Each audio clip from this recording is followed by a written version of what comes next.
And it makes all the sense in the world to me. It didn't at first. I needed to ask questions of people that were smarter than me. But the NFL is telling you, this is a really widespread problem, and we're going to kill this before it gets any bigger than it already is. And I won't be shocked if there's more names, and I won't be shocked if this is the last time, not the last time, that we open up a show just like this. It's just crazy stuff. It really is. How are we going to fix this problem? Oh, you're never going to fix it. This is just like the judicial system. Yeah. You're not going to stop people from committing crimes. Yeah. But what can you do? You can punish them to such a point that it completely deters them. And if they don't get the message, eventually we just take you out of the general populace. The NFL's doing the same thing. I'm going to punish you severely because I will say these year-long suspensions, Isaiah Rodgers, if you're betting on your own team, okay, I understand why you must be eradicated. But these guys that have bet just on the league, it's not necessarily that we care. It's just a bad look. It gives the kooky madookies that think the NBA draft lottery is rigged in spite of the fact the San Antonio Spurs keep winning it. If you're rigging this, you're doing a terrible job of it. But it gives you a talking point. It gives you a reason to go, see, I told you it was rigged. See, I told you it's not on the up and up. So why not just cut it at the knees? And that's exactly what Roger Goodell is doing. Got a big show for you today. Ladies and gentlemen, we're going to do over-unders AFC win totals. That's going to be spicy. We gave our prognostications for how we thought the season would go. Well, now the gambling markets have bared themselves out. We've had some movement. Some teams have gained some wins. One case maybe where they shouldn't have. Couple teams have lost a win, and we're going to go through those bit by bit. We're also going to talk about LeBron James, who makes himself part of the narrative, whether he should or not, because we've got a ESPN mock draft that has Bronny James at 17. Wow. And LeBron says, Atlanta, if that's the case, we're on our way. All right, then. We also got all-season files for the Denver Broncos, the Dallas Cowboys. ESPN.com put out a list of the under 25 teams in the NFL. So today in the Daily Draft, top of the third hour, Jake and I will be going through and picking our own six-man under 25 teams, making them the best that we possibly can. Jake, did you have a good day off? Enjoy the day off? I did, and you trended on the socials since you didn't know what dial-up modem was. See, I can get all the backlash I want, but it's okay. I was born in 2002. There are a lot of people that thought you couldn't possibly not know what that is. No, I can seriously tell you he didn't know what that is, and so now I'm going to give you a little backstory on that we didn't tell you when it was live. Yeah. I had played that sound in here twice, and he thought my modem was breaking. He was just looking around going, what is that noise? And that's when I went, you really don't actually know what that noise is, do you? No. Not at all. Don't actually know what that noise is. So tomorrow, Asheville Police Chief David Zack will be making his triumphant return for Beat the Chief. And tomorrow we're going to play the same game that we played yesterday. Tell me what this is, but there's going to be an added layer. Because Chief is older than me, so there's some things that not only will you not know, I won't know, and we'll play it as three and see. I can't wait for Chief's opinions on some of the things that you say. Oh, I know. Yeah, I checked out your regular show, too, by the way. Yeah, my brain hurt. I watched it for about 8 minutes, and blood came out of my ears, and I went, nope. It definitely fried my brain as a child. I can't do this. I have to go away now. So I binge-watched the American Gladiators documentary on Netflix. Highly recommend. Fantastic. I'm going to have to check that thing out. I mean, you've been talking it up so much. And ice. It looks That's all nice. I'm going to tell you. Ice. She's old enough to be my mom, and she's still very nice. We're going to take a quick commercial break, pay a few bills. When we come back, LeBron James making himself part of the narrative, and it doesn't really make a whole lot of sense. As always, brought to you by Ingles Markets and Clarissa Sells WWNC. We'll be right back after this commercial break. You might not know this, but the Ingles Bakery is actually a bakery. As in, we bake things, really delicious things. Things like crusty breads just waiting for that scrumptious strawberry jam. Apple fritters to pair perfectly with that morning cup of coffee. Cakes for any occasion. customized to your precise standards. And did we mention the cookies? It's all in the bag. Ingalls, low prices, love the savings. Real estate isn't about properties, it's about people. I'm Clarissa Hyatt-Zack with eXp Realty, your native realtor serving all of Western North Carolina. I will work hard for you, and I believe in doing the right thing every time. I market each of my listings to reach out-of-town buyers. I use a professional photographer and drone video on every single listing, as well as collaborate with agents across the country to find your buyer. Check me out online at clarissasellswnc.com or give me a call at 828-774-6343. It would be my pleasure to assist you through the real estate process. If cleanliness is next to godliness, look around the car right now. Is that very godly? Look, life comes at you fast, but so does WBNC Auto Detailing. They have the tools to make your interior look like it's coming off the showroom floor. You don't believe me? Check them out on Instagram. All that filth and years of stains disappear. WBNC Auto Detailing does full interior and exterior details with paint correction, and they do wax and ceramic coatings. Call WBNC Auto Detailing at 455-3700. Premium care with a Southern hospitality touch. Cut. Let's try something fresh, like the new scratch-offs. I got it. Tuesday. It's not Monday, Wednesday, Thursday, Friday, Saturday, Sunday. It's Tuesday. Cut. It's not Monday, Aren't you a little old to be in a boy band? There's nothing old about getting new tickets. Well, you're right. Maybe we stick with the original track. New tickets every first Tuesday of the month from the North Carolina Education Lottery. Must be 18 to play. Problem Gambling Helpline, 877-718-5543. Wendy's is open till midnight or later, so you can give in to the craving and go night mode. Now all of your favorite menu items just got their bedtime extended. You can get what you want even later, like the Baconator with 6 strips of bacon, or the perfect fries and frosty duo. If you're up later, then so are we. So go ahead and pull through the drive-thru.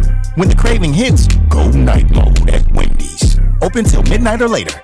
All right, see ya later. At participating U.S. Wendy's, hours may vary. Why do you change your car's air filter? Because when it's clogged, it doesn't work. The same is true of your nose, the body's air filter. It's great at trapping allergens, dust, and viruses, but unless you clean it regularly, they can stay trapped, making you miserable. I'm Martin Hogue, inventor of Navage, the world's only nose cleaner with powered suction. Navage pulls saline in one nostril, around the back of the nose, and out the other nostril, helping to flush out allergens, mucus, and germs. Here's a testimonial from a verified purchaser and a big Navage fan. Quote, I've been suffering for 30 years with chronic sinus infections and allergies. I stumbled across Navage. The suction is amazing. It cleared my sinus cavities better than anything I've tried before. Unquote. Navage has over 120,000 reviews with a 4.6-star average written by people who use Navage to breathe better, snore less, and feel healthier. Wash your body's air filter with Navage at Walmart, Walgreens, CVS, Rite Aid, and Target. Navage, N-A-V-A-G-E, clean nose, healthy life.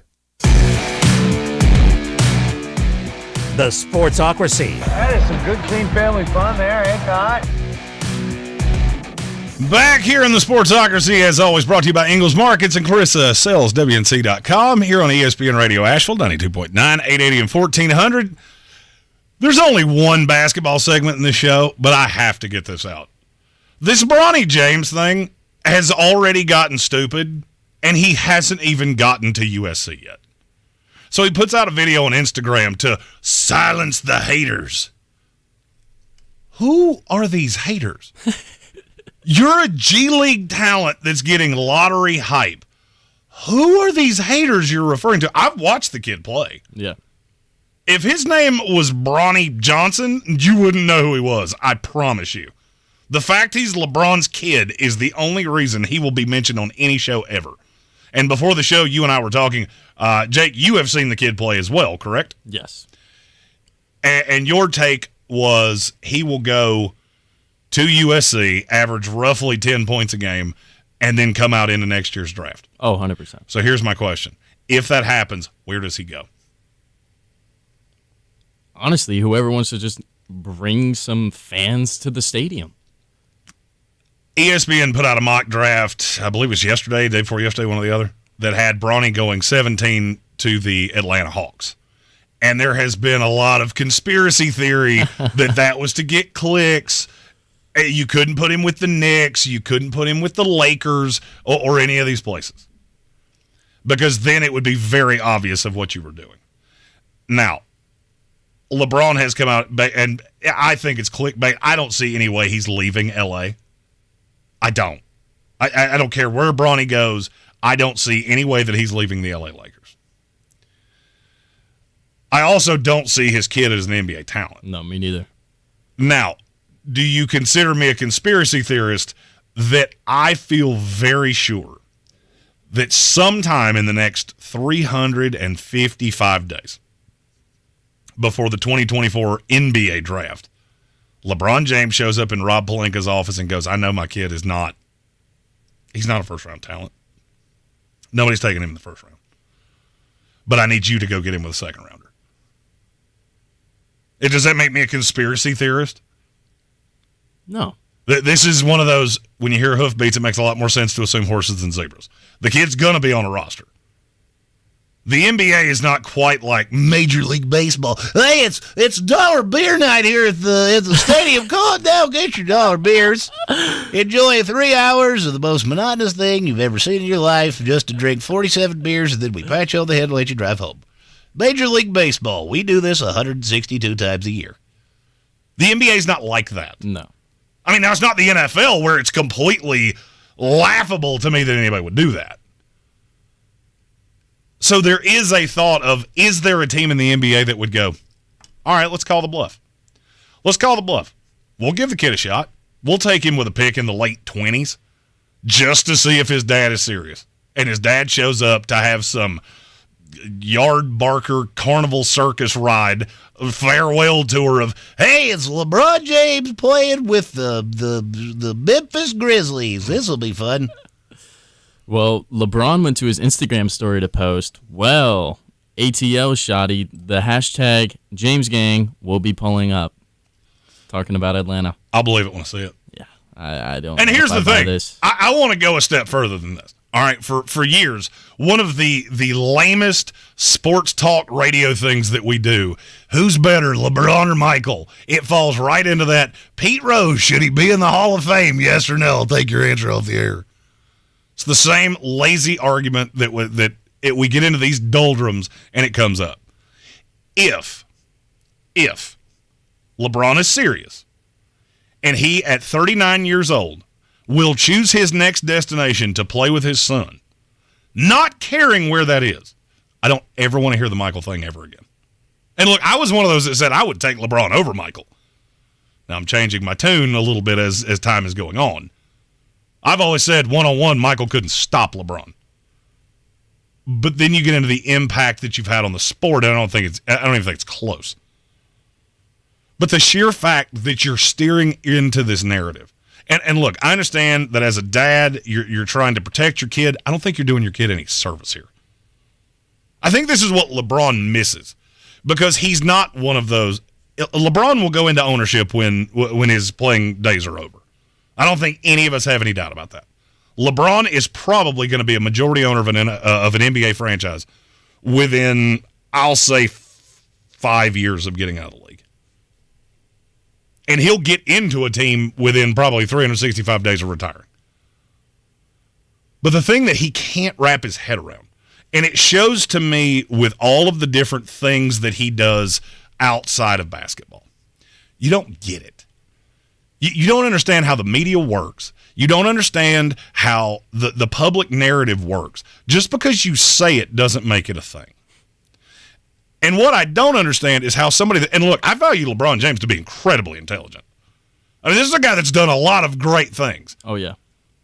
Now, he still finds a way to make us talk about the annoying things he does, and Space Jam 2, which is without a doubt the worst movie that's ever been made, and I didn't even see it. I didn't either. I didn't want have to see it. I know. I did not want to watch that. Look, Space Jam 1, okay, it was cute. It was a little novelty. It's Michael playing with Bugs and Lola Bunny. I didn't need to see that again.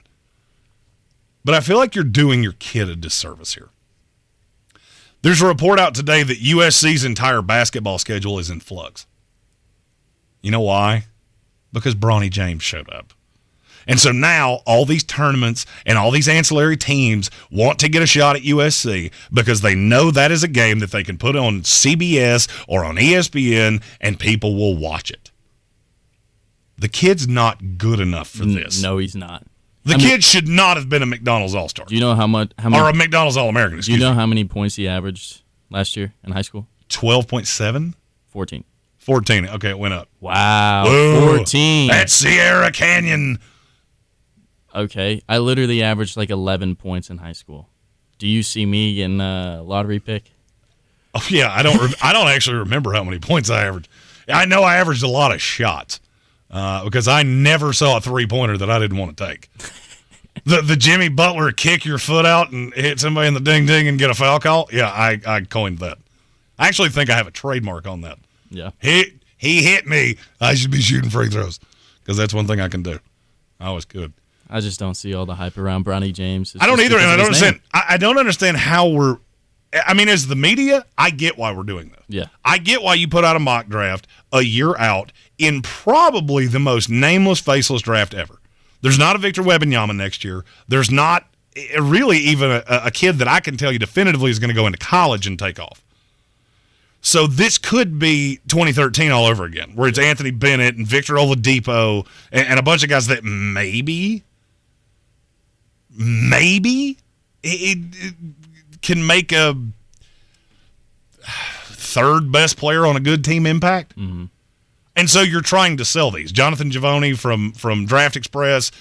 I understand why you guys are doing this. This is how you make your livelihood. There is one thing that is sellable in this draft, and so you're pressing into it.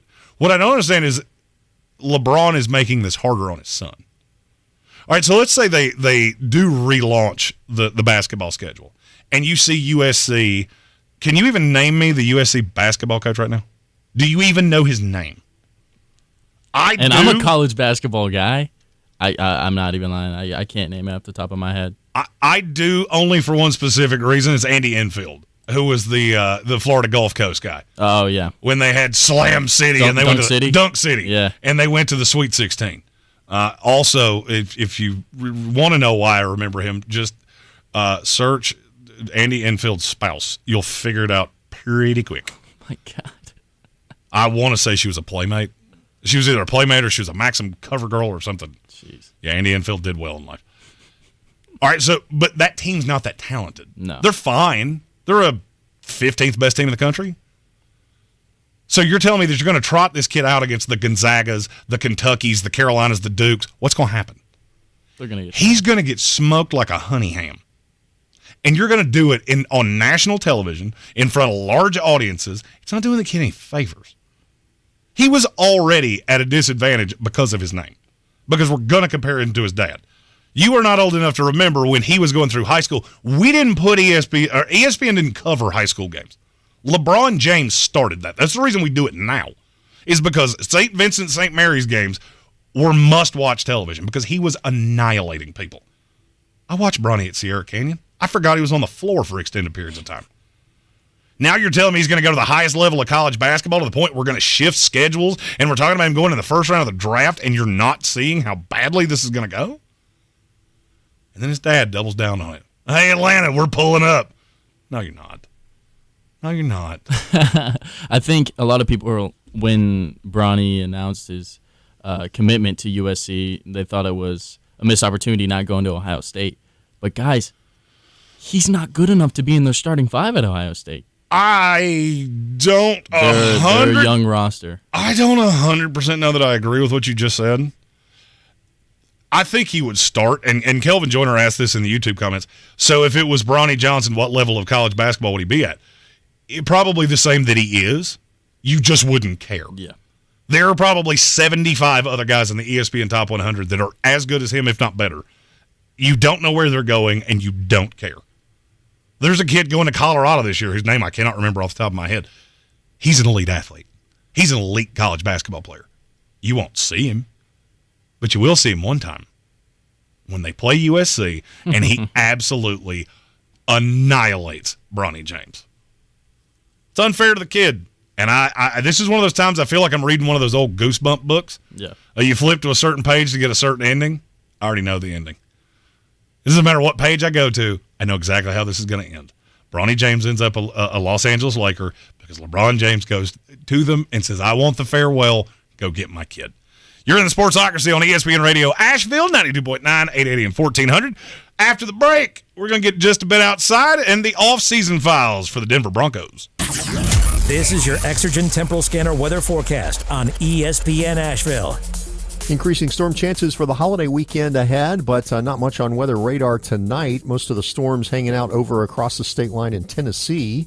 Our temps in the mid-60s in the valley tonight. Isolated thunderstorms Friday, Saturday, Sunday. Increasing storm chances, rain chances going higher for the holiday. Temps in the upper 80s near 90 degrees. I'm meteorologist Scott Larimore. That's the latest Weather Channel forecast. This report is sponsored by Lowe's. At Lowe's, they're always bringing pros more ways to save. Right now, save on Valspar 5-gallon Ultra Flat Paint was $131. Now just $123. Lowe's knows savings. Lowe's knows pros. Valid through 8/2. Selection varies by location while supplies last. Don't miss Golf Shop Radio this Saturday from 8 to 10. Presented by PlayGolfMyrtleBeach.com, the golf capital of the world. Mark Greenhouse and Matt Blanchard go from tee to green and everything in between. Welcome to the Golf Shop. If you're hiring, it can feel like trying to find a needle in a haystack. You can hope the right person comes along, or you can just use ZipRecruiter. Like Marco, president of operations at Telly Tires and Auto Centers. ZipRecruiter helps me find all the right people, even the most difficult jobs to fill. See why 4 out of 5 employers who post a job on ZipRecruiter get a quality candidate within the first day. Now try ZipRecruiter free at ZipRecruiter.com/free.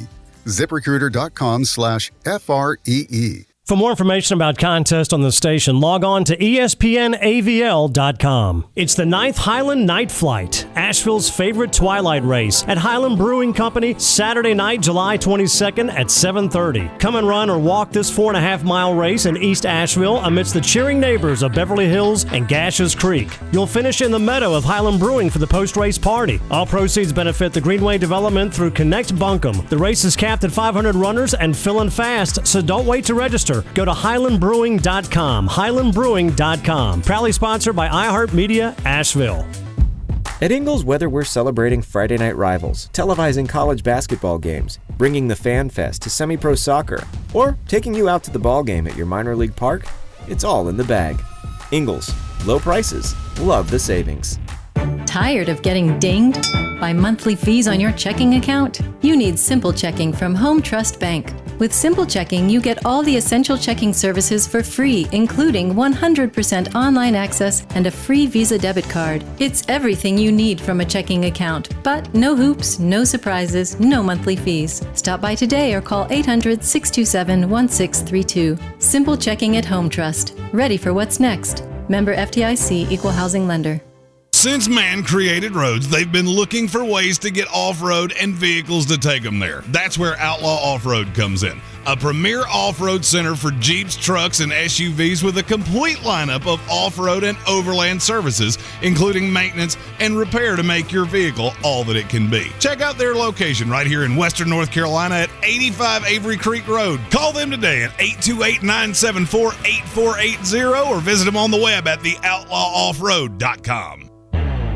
Boy, you must be outside your mind. The Sportsocracy. Just a bit outside. He tried the corner and missed. Just a bit outside here in the Sportsocracy. We got a new voice in the NFL. CBS has hired J.J. Watt.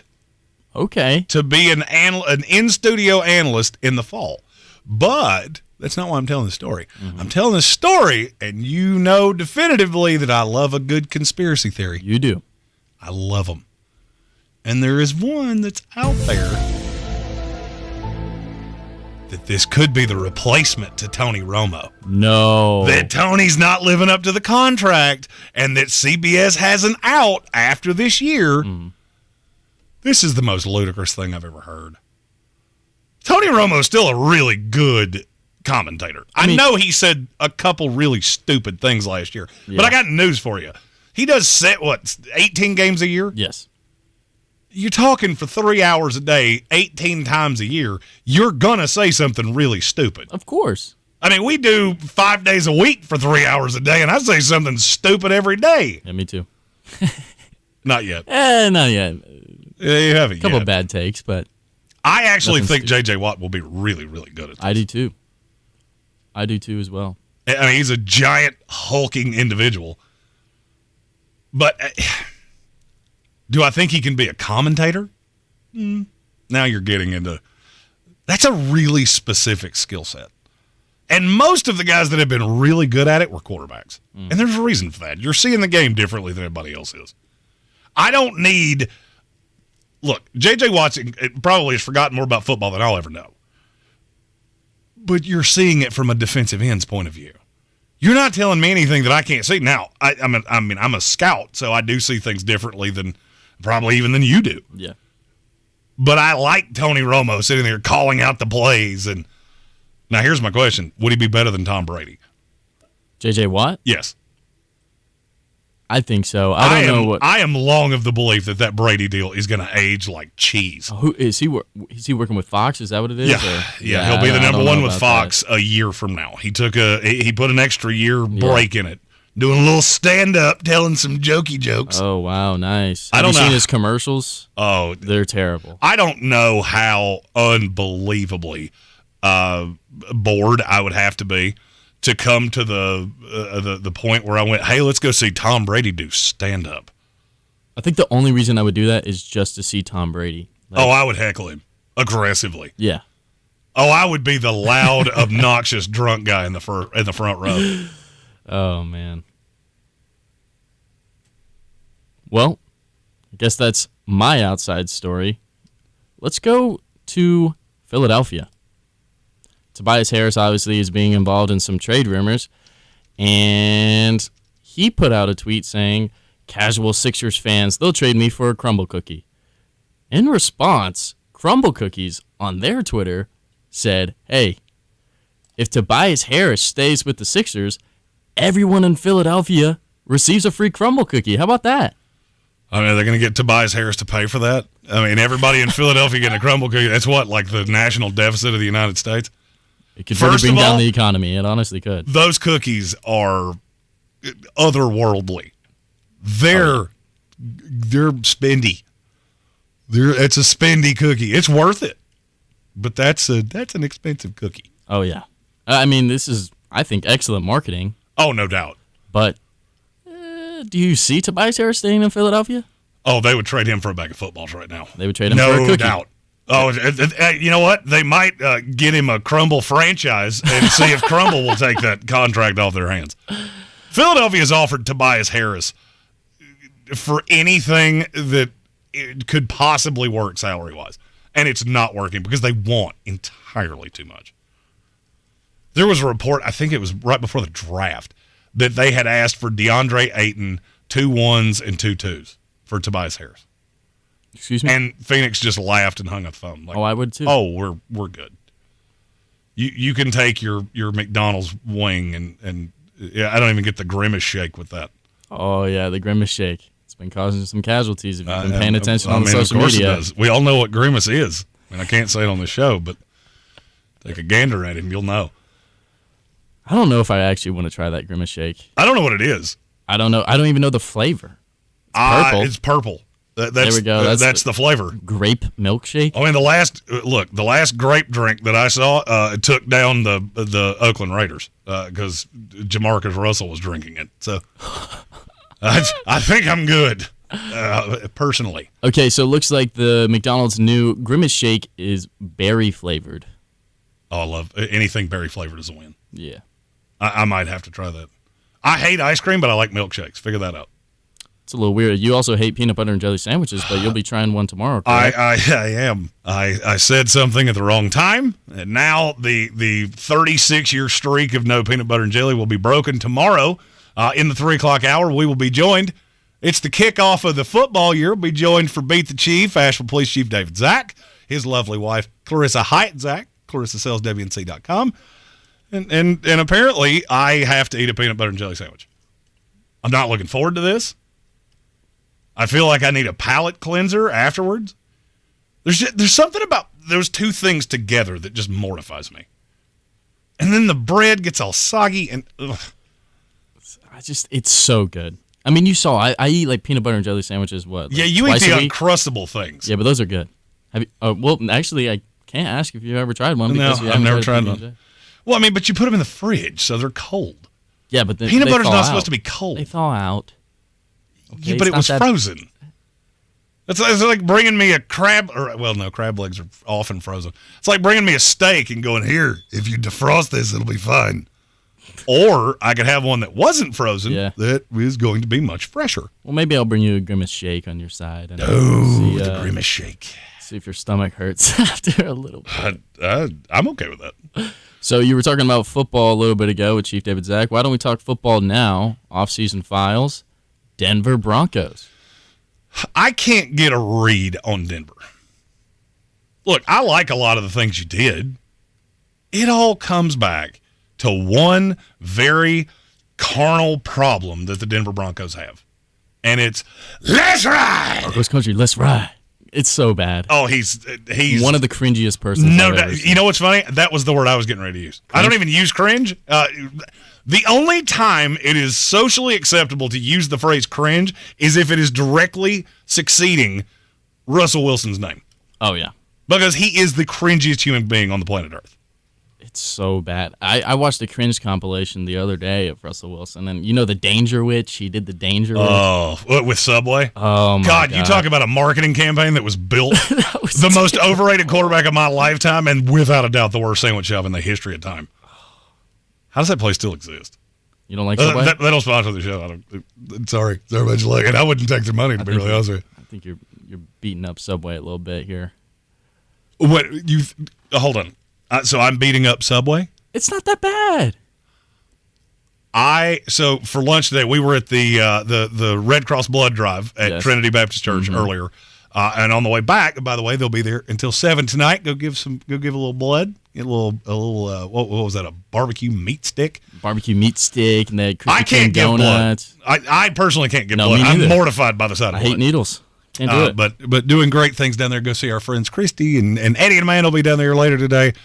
Trinity Baptist Church right there behind the National Guard Armory.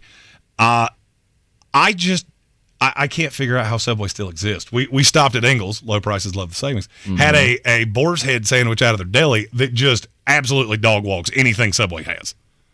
Good prices, too. Oh, yeah. But that's Ingles. Oh, yeah. Yeah. But, have you tried... There was about a pound of mayonnaise on that sandwich. It was so good. It looked really good. The poor guy that made it for me, just every time he would pull out the little spatula, he would just wipe it on the bread and kind of look at me like, we good now? Mm-mm. But you go a little deeper. I got to really get you to click the wrist there. Boop. Well, I just love Subway's cookies, so that's why I was a little upset about that. Have you tried their cookies? They're undercooked. What are you talking about? Which for me to say it's undercooked is saying something. I don't like undercooked cookies. Every time I've had a Subway cookie, it's been phenomenal. They're frozen. Okay, we're off on a little tangent here. Let's get back to the Denver Broncos. That's what we do. Yeah. The Denver Broncos are the Subway sandwich shop of the NFL. I mean, but you look at the roster, nothing really blows you away. I think the line is markedly improved. Oh, yeah. And I think they're going to be able to run the ball. We're not talking enough about Javonte Williams, who is an absolute dog. No, he was a beast. But he let you down in fantasy last year because he got hurt early. Yeah. So now this is what we do, and we do it all the time. This is the broken toy. You burned me once, and now it's on the never again list. I'm going to take Javonte Williams in the 4th round of practically every draft I do, and he will be phenomenal value. Because I do look at that line and go, you're going to be able to run. Now, can you throw? I don't know. I don't have any more faith in Russell Wilson just because Sean Payton's here. And look, Nathaniel Hackett has been coined off like he's a moron. He's not. There's a reason he's had jobs in this league. It wasn't Nathaniel Hackett. I really hate to break that to Broncos fans. He could have been part of the problem. Are you just saying that because he's with the Jets now? Or? No. I celebrated the day we hired him. Of all the people the Jets got hired, that was the number one I wanted. I respect it. I don't think he's a great clock manager. No, definitely not. I don't think he's a great head coach. But there's this narrative that he's just this moron that didn't know anything about offense. Well, he's been in the league for a really long time. Well, if you look at the reads that Russell Wilson made last year, you could tell that it wasn't all Nathaniel Hackett's fault. No doubt. And then after Hackett's fired, there's fights on the sideline between Dalton Risner and Brett Rippon. I mean, the Broncos were a disaster last year. But they've always been a disaster since Peyton left. That's not. Since Peyton left? They've just been consistently mediocre. Yes. And I'm not sure that that's really going to change in 1 year. I mean, I like what you added in the offseason. Adding Frank Clark on a low-risk, high-reward deal. Put him on the opposite side of Randy Gregory. You got Pat Surtain back in that secondary, so it's going to be tough to throw on you. But I never had a qualm with the defense in the first place. I don't think the defense is going to get exponentially better now. But where does the offense fall in? This is a team that's basically offered every receiver they have at some point in the offseason. I've heard Jerry Jeudy attached to about half the teams in the NFL. I really have never been a fan of this wide receiving core. Everyone talks about Cortland Sutton and Tim Patrick. I don't mind the receiving core, and I love Greg Dulcich. Okay. But it still comes back to the old, I've got a Maserati sitting in the driveway, but I don't know how to drive a stick. Okay, you have a $200,000 paperweight. And I just struggle to believe that because the coach changed in a system that he's never played in, all of a sudden Russell Wilson at 34 years old is going to be what he was at 26. I don't buy it. There is a reason that the Seattle Seahawks laughed all the way to the bank when they made that deal with Denver. One of the best trades, I think. It's the most lopsided trade in NFL history. Absolutely. I don't care if the players that Seattle got this year band together to buy a crumble cookie. What you got last year makes that the most lopsided trade in NFL history. But can you get enough out of Russell to be competitive? Well, to me, there's only two tiers for Denver. Yeah. There's bottom 5 in the AFC, competitive and out of the playoffs. No, I totally agree with that. Nothing really jumps out at you to where you're like, oh, this team can be a contender because the AFC is so deep this year. They really are. Well, the AFC is gross. This division is gross. You got arguably 2 of the 4 best teams in your conference, and they're in your division. And by the way, everybody's making this throw dirt on the Raiders. That roster's still talented. Oh, yeah. I hate Josh McDaniels, and I've said that for years. I think he's a terrible coach. And Bill is like the Wizard of Oz for him. The further away from that he gets, the more mediocre he appears. But it's still a talented roster. Report just came out yesterday. Rumors suggest Broncos backup QB outperforming Russell Wilson, Jarrett Stidham. It says that Sean Payton is not married to Russell Wilson, and the major contract didn't come under his watch. Now, and that's where I'm curious.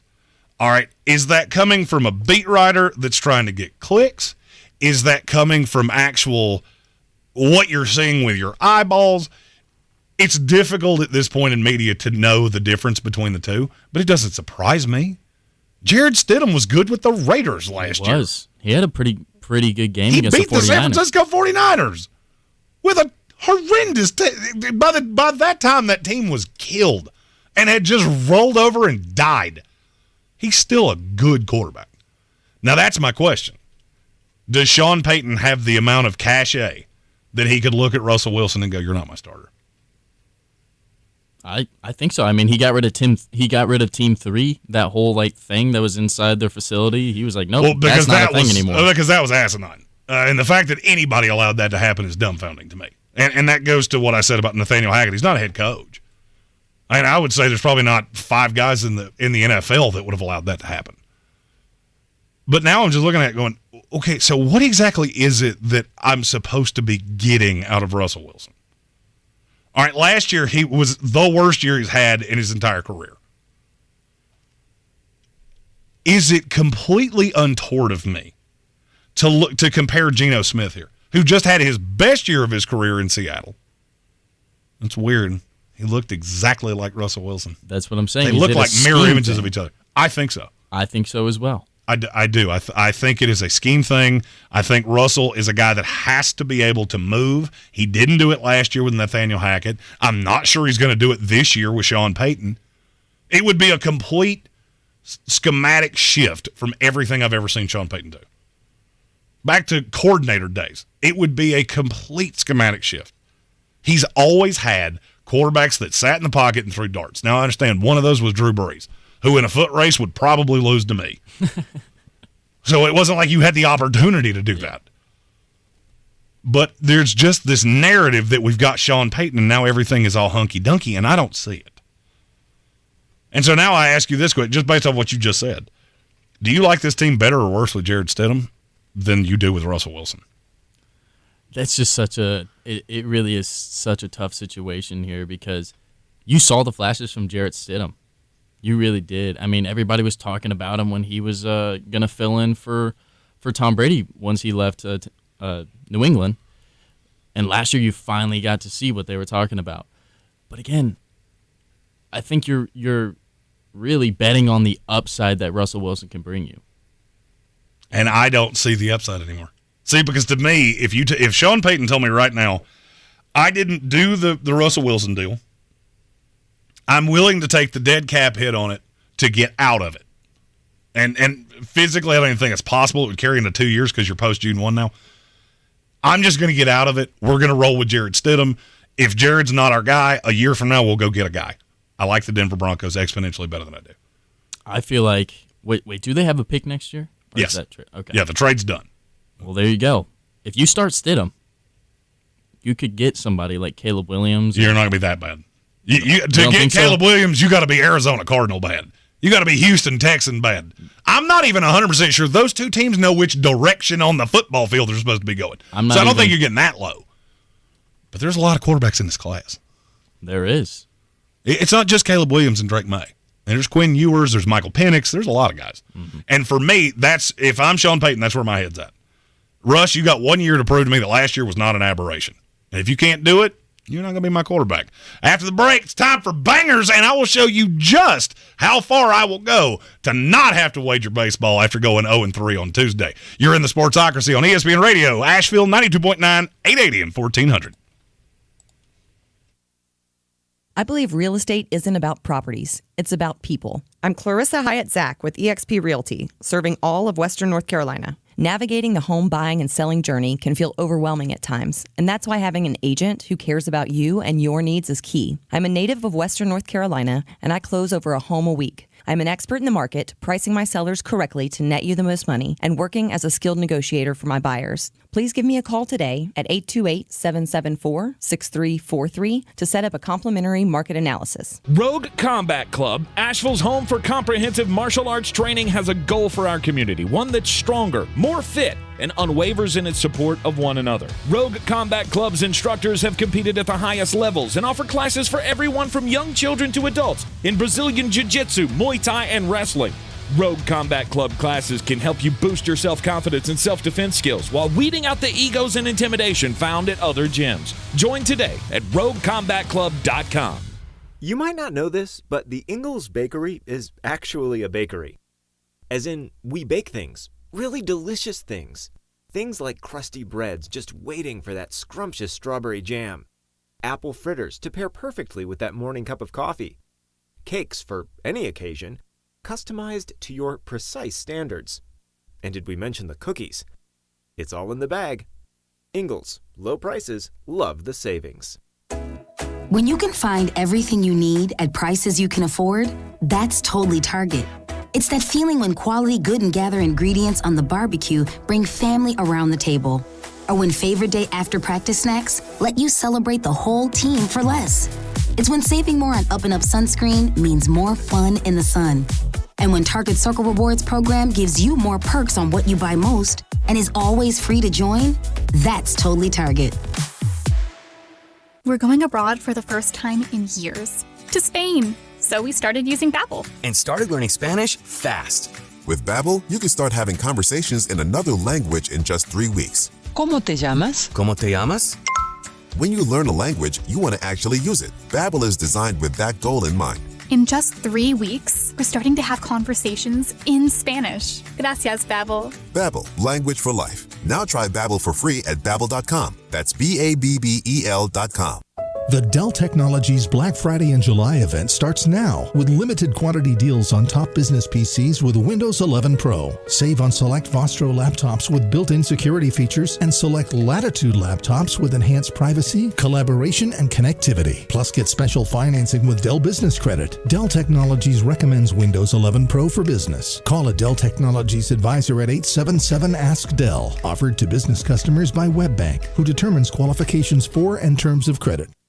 Only iHeartRadio gives you access to all of your favorite radio stations. Rover's Morning Glory. It's The Woody Show. It's Elliot in the Morning. All of the once-in-a-lifetime events. iHeartRadio Music Festival. All of the best free curated playlists. It's everything that rocks. All of the great podcasts for every interest. This is Freddie Prinze Jr. from the Wrestling with Freddie podcast. All of the mind-blowing contests. $20,000. Awesome. All of your favorite superstars. This is Dave Grohl from the Foo Fighters. Best of all, it doesn't cost a thing. Download the absolutely free iHeartRadio app now. Coffee closes home. Get them the money. Then when you get the money, you get the power. That watch costs more than your car. Then when you get the power, then you get the woman. What links will I go to not wager Major League Baseball? I'll tell you in a minute. But why? Because Tuesday night, I had 3 bangers, and guess what? They went 0-3. It's hard to wager baseball. And frankly, I stay in my lane. There are other sports I'm really good at. Baseball, not so much, but we'll try again as the doldrums of the offseason continue. This is Green on Green, brought to you by Ingles Markets. Low prices, love the savings. The Match 8. Yeah, I'm betting professional celebrity golf. Let's go. Steph Curry and Klay Thompson, minus 230 tonight against Patrick Mahomes and Travis Kelce. Look, there are times that you just take a layup. Let's be really honest about the 4 golfers we're talking about here. Pat Mahomes is pretty good. Travis Kelce, the only thing I've heard about him is that he hits a ball, quote, real far, but it's not always real straight. And I have no clue what Klay Thompson is, and I'm not sure that I care. Steph Curry is a legit Tony Romo level golfer, and that's enough to carry the Splash Brothers to a victory tonight. Now, if you want to play some of the fun other little side games, Travis Kelce long drive, look at him compared to the other 3. If he hits one even remotely straight, that's probably a pretty good layup. But we'll recap it on in this segment tomorrow. For more, find us on all the social medias at The Sportsocracy. And as always, love the savings with Ingles, love the winnings with me. Mullet out. This is your Exergen Temporal Scanner weather forecast on ESPN Asheville. Increasing storm chances for the holiday weekend ahead, but not much on weather radar tonight. Most of the storms hanging out over across the state line in Tennessee. Our temps in the mid-60s in the valley tonight. Isolated thunderstorms Friday, Saturday, Sunday. Increasing storm chances, rain chances going higher for the holiday. Temps in the upper 80s near 90 degrees. I'm meteorologist Scott Larimore. That's the latest Weather Channel forecast. This report is sponsored by Blue Ridge Health. At Blue Ridge Health, everyone deserves access to top-notch, compassionate health care, no matter their insurance or income status. Keep your family healthy with updated immunizations for COVID-19, flu, chickenpox, and shingles. Health care for all people, including you. Learn more at brchs.com. You do anything to keep your vehicle happy. Let's make sure it stays running smoothly. With eBay Guaranteed Fit, the right parts are just a click away. When you see the green check, you know that part will fit. Get the right parts at the right prices. ebaymotors.com. Let's ride. Eligible items only. Exclusions apply. Our communities are filled with wonderful people who make living here great. At Home Trust Bank, we're proud of that. And that's why we focus on helping homeowners prepare for what's next. Our local mortgage bankers have the experience you need and exceptional personal service you'll appreciate. Home Trust Bank is ready to help make a house your home. When it's time to buy, visit your local Home Trust branch or go to htb.com/mortgage. If cleanliness is next to godliness, look around the car right now. Is that very godly?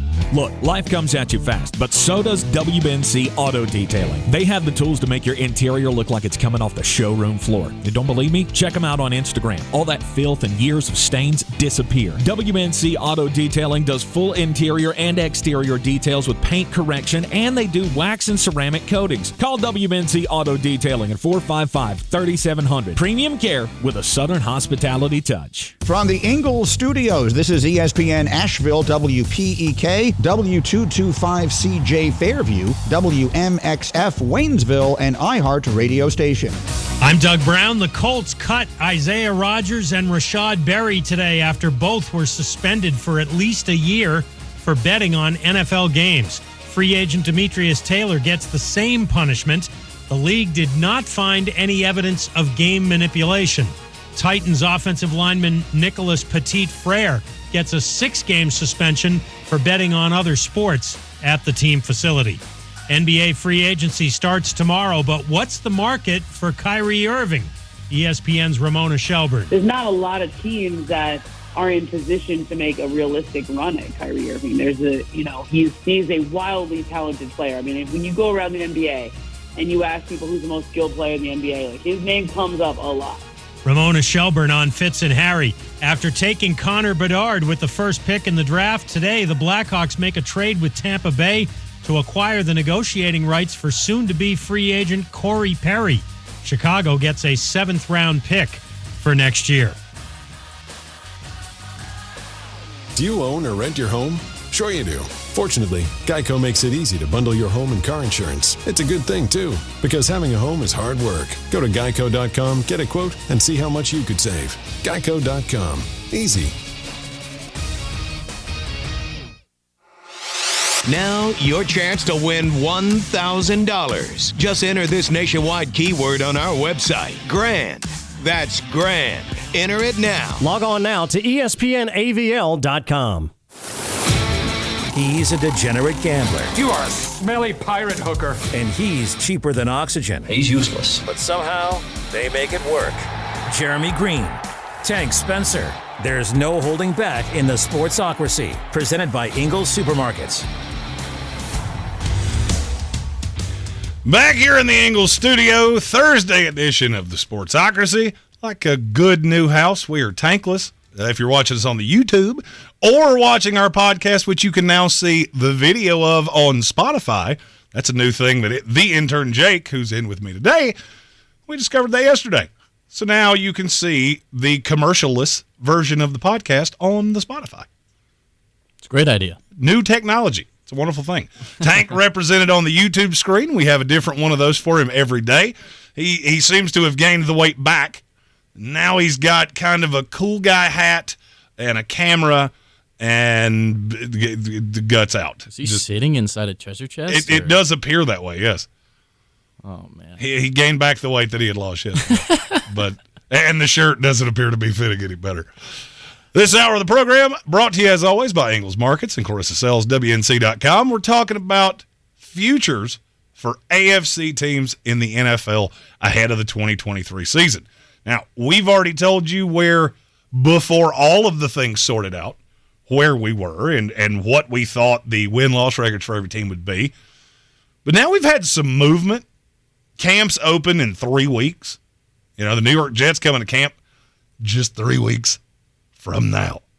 Ahead of the Hall of Fame game with the Cleveland Browns. And if I can physically find a way to be there, I'm going to. Even though it means going to Ohio, which I'm not a huge fan of. It's not the best place to go. No, it's not. Going on vacation in Ohio is like having your wedding at the magistrate's office. I mean, yeah, it's a vacation. You're not at work, but you could have chosen better. So we're going to be looking at the over-unders for the AFC today, NFC tomorrow. You want to just start it off with the AFC North?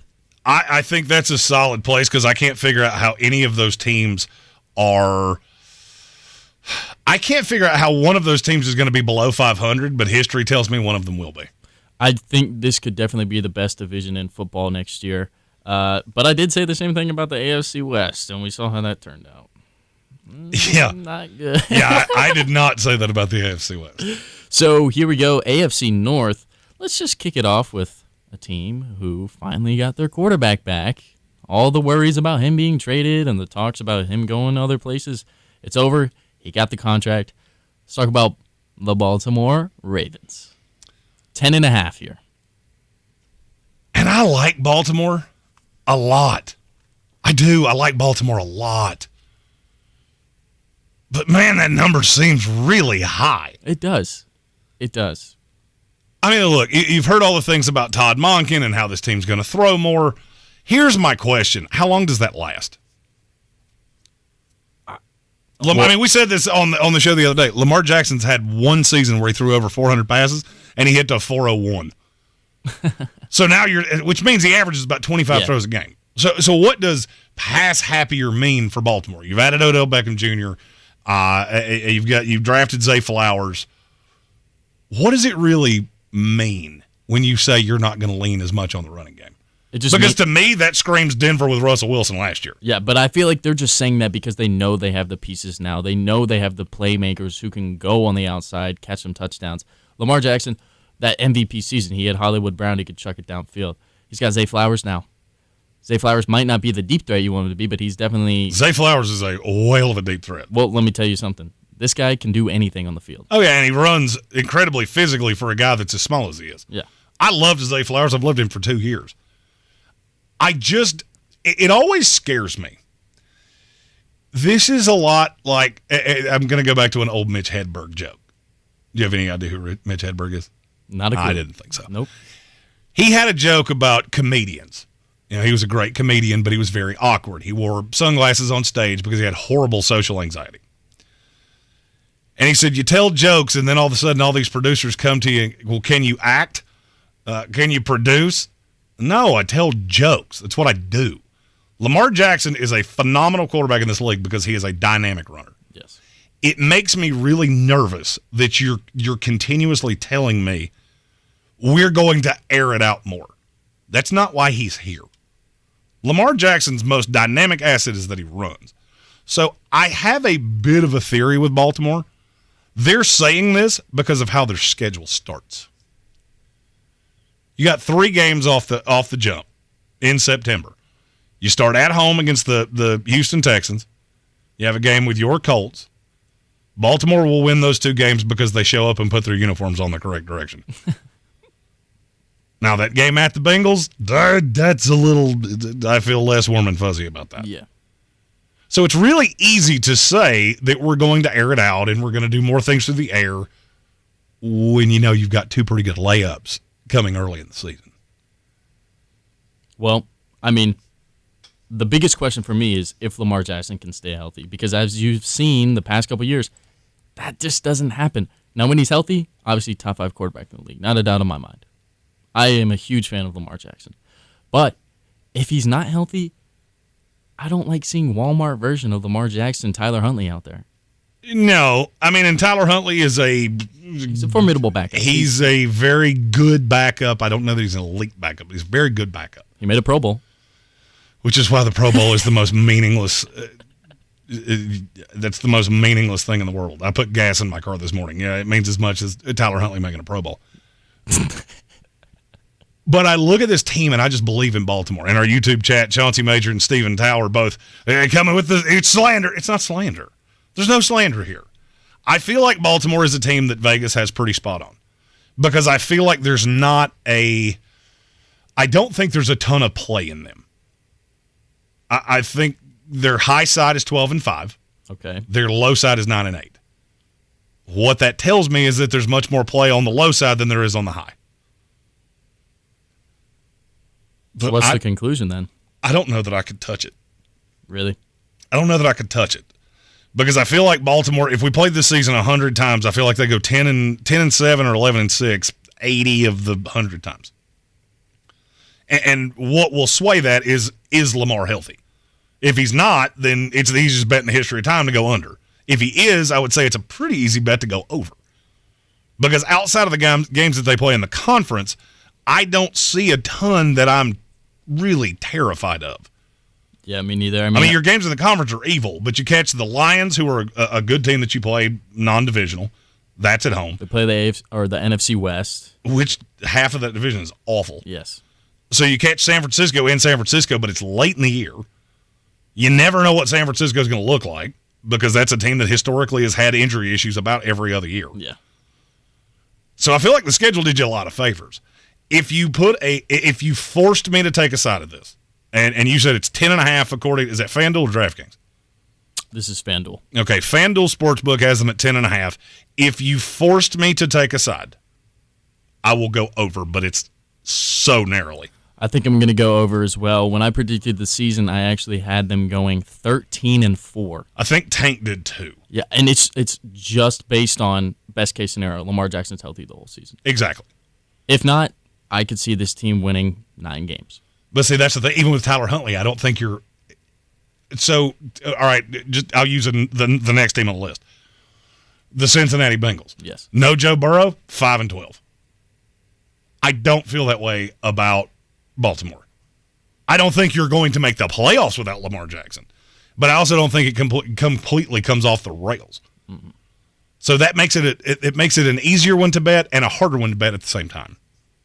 All right, so Cincinnati, they are sitting at 11.5. What are we thinking, over or under? All right, I'm going to tell you and this is, I'm going to get accused of Cincinnati slander here, and I've already said I think you win the Super Bowl this year, so it's not slander. I'm not so sure that there is a team in the AFC that will win more than 11 games this year. I don't know that team exists, because I don't know that there is a team that is so head and shoulders better than everybody else. I would say it's Cincinnati, Kansas City, and then you have a block of teams that go Buffalo, the Jets, Miami, Pittsburgh, Baltimore, Jacksonville, the Chargers. I mean, that's 7 teams that I think are going to be separated by a game or 2 games. This year. It is so deep this year. So for me, I would probably avoid this one too. But if you made me, I will go under, because I don't think any AFC team wins more than 11 games. I would say 11-6 is the 1 seed in the AFC. I respect that. And I know that sounds like just absolute heresy, because I think the stat is that no team has been the 1 seed in a conference with more than 4 losses in like 17 years or something like that.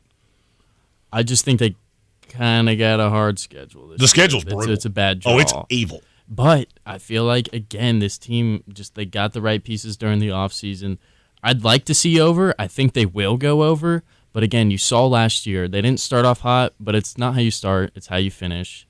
And I think this team, even if they get in as the 7 seed, they can win the Super Bowl. There's an evil stretch of that schedule where they play in 7 weeks. They play 4 games on the road, and I could easily see them being no more than a field goal favorite in 6 of the 7.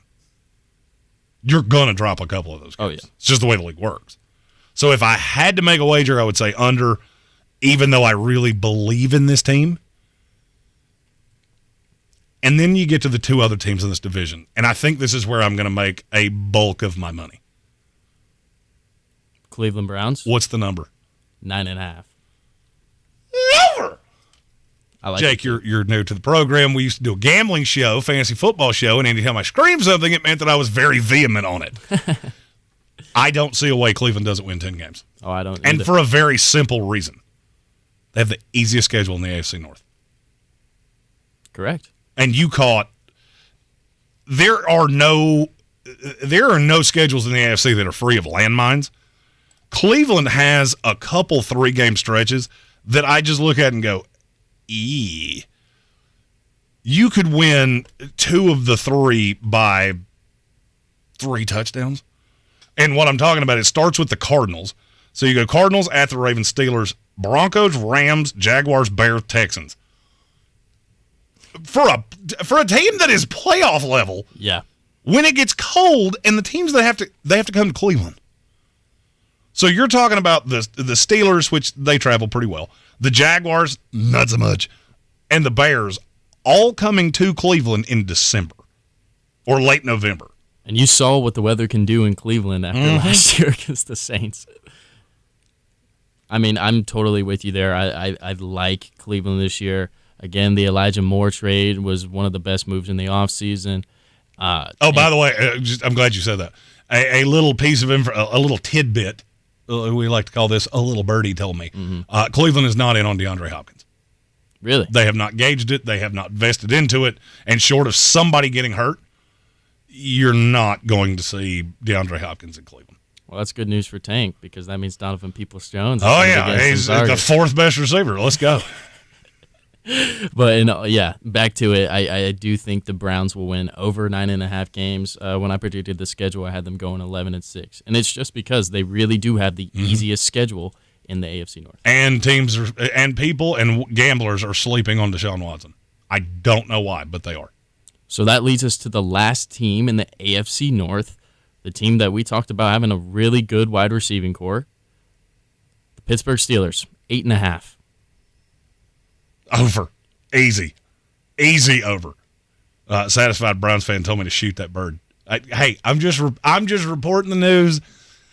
Talk to Andrew Berry, not me. I mean, look, I think you should pursue him because I don't think Donovan Peoples-Jones is all that great.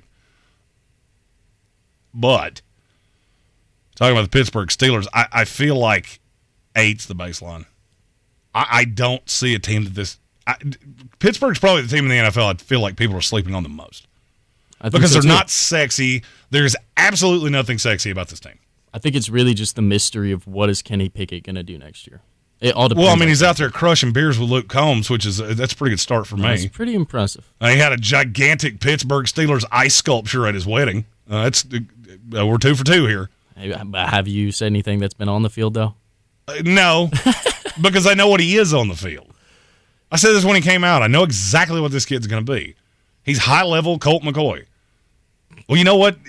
Guys like that are really beholden to? The weapons around them. You got a top 8 tight end. I said you have one of the best sets of receivers in the NFL.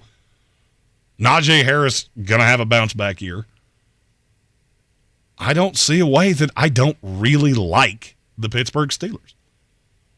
Again, 8.5 to me is a layup. That's probably the future bet in the NFL that I will have the most money on going in to the 2023 season. And we go off the trends. Mike Tomlin yet to have a losing season. You see 8.5, and you see that stat. Obviously, streaks always come to an end, but I don't see that streak coming to an end this season. I don't. I think the Steelers are in over as well.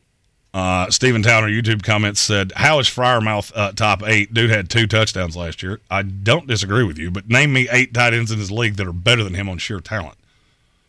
Jelani Woods. Stop. Come on now. Breakout season? He's fine. You don't know how many Colts breakouts I'm going to have.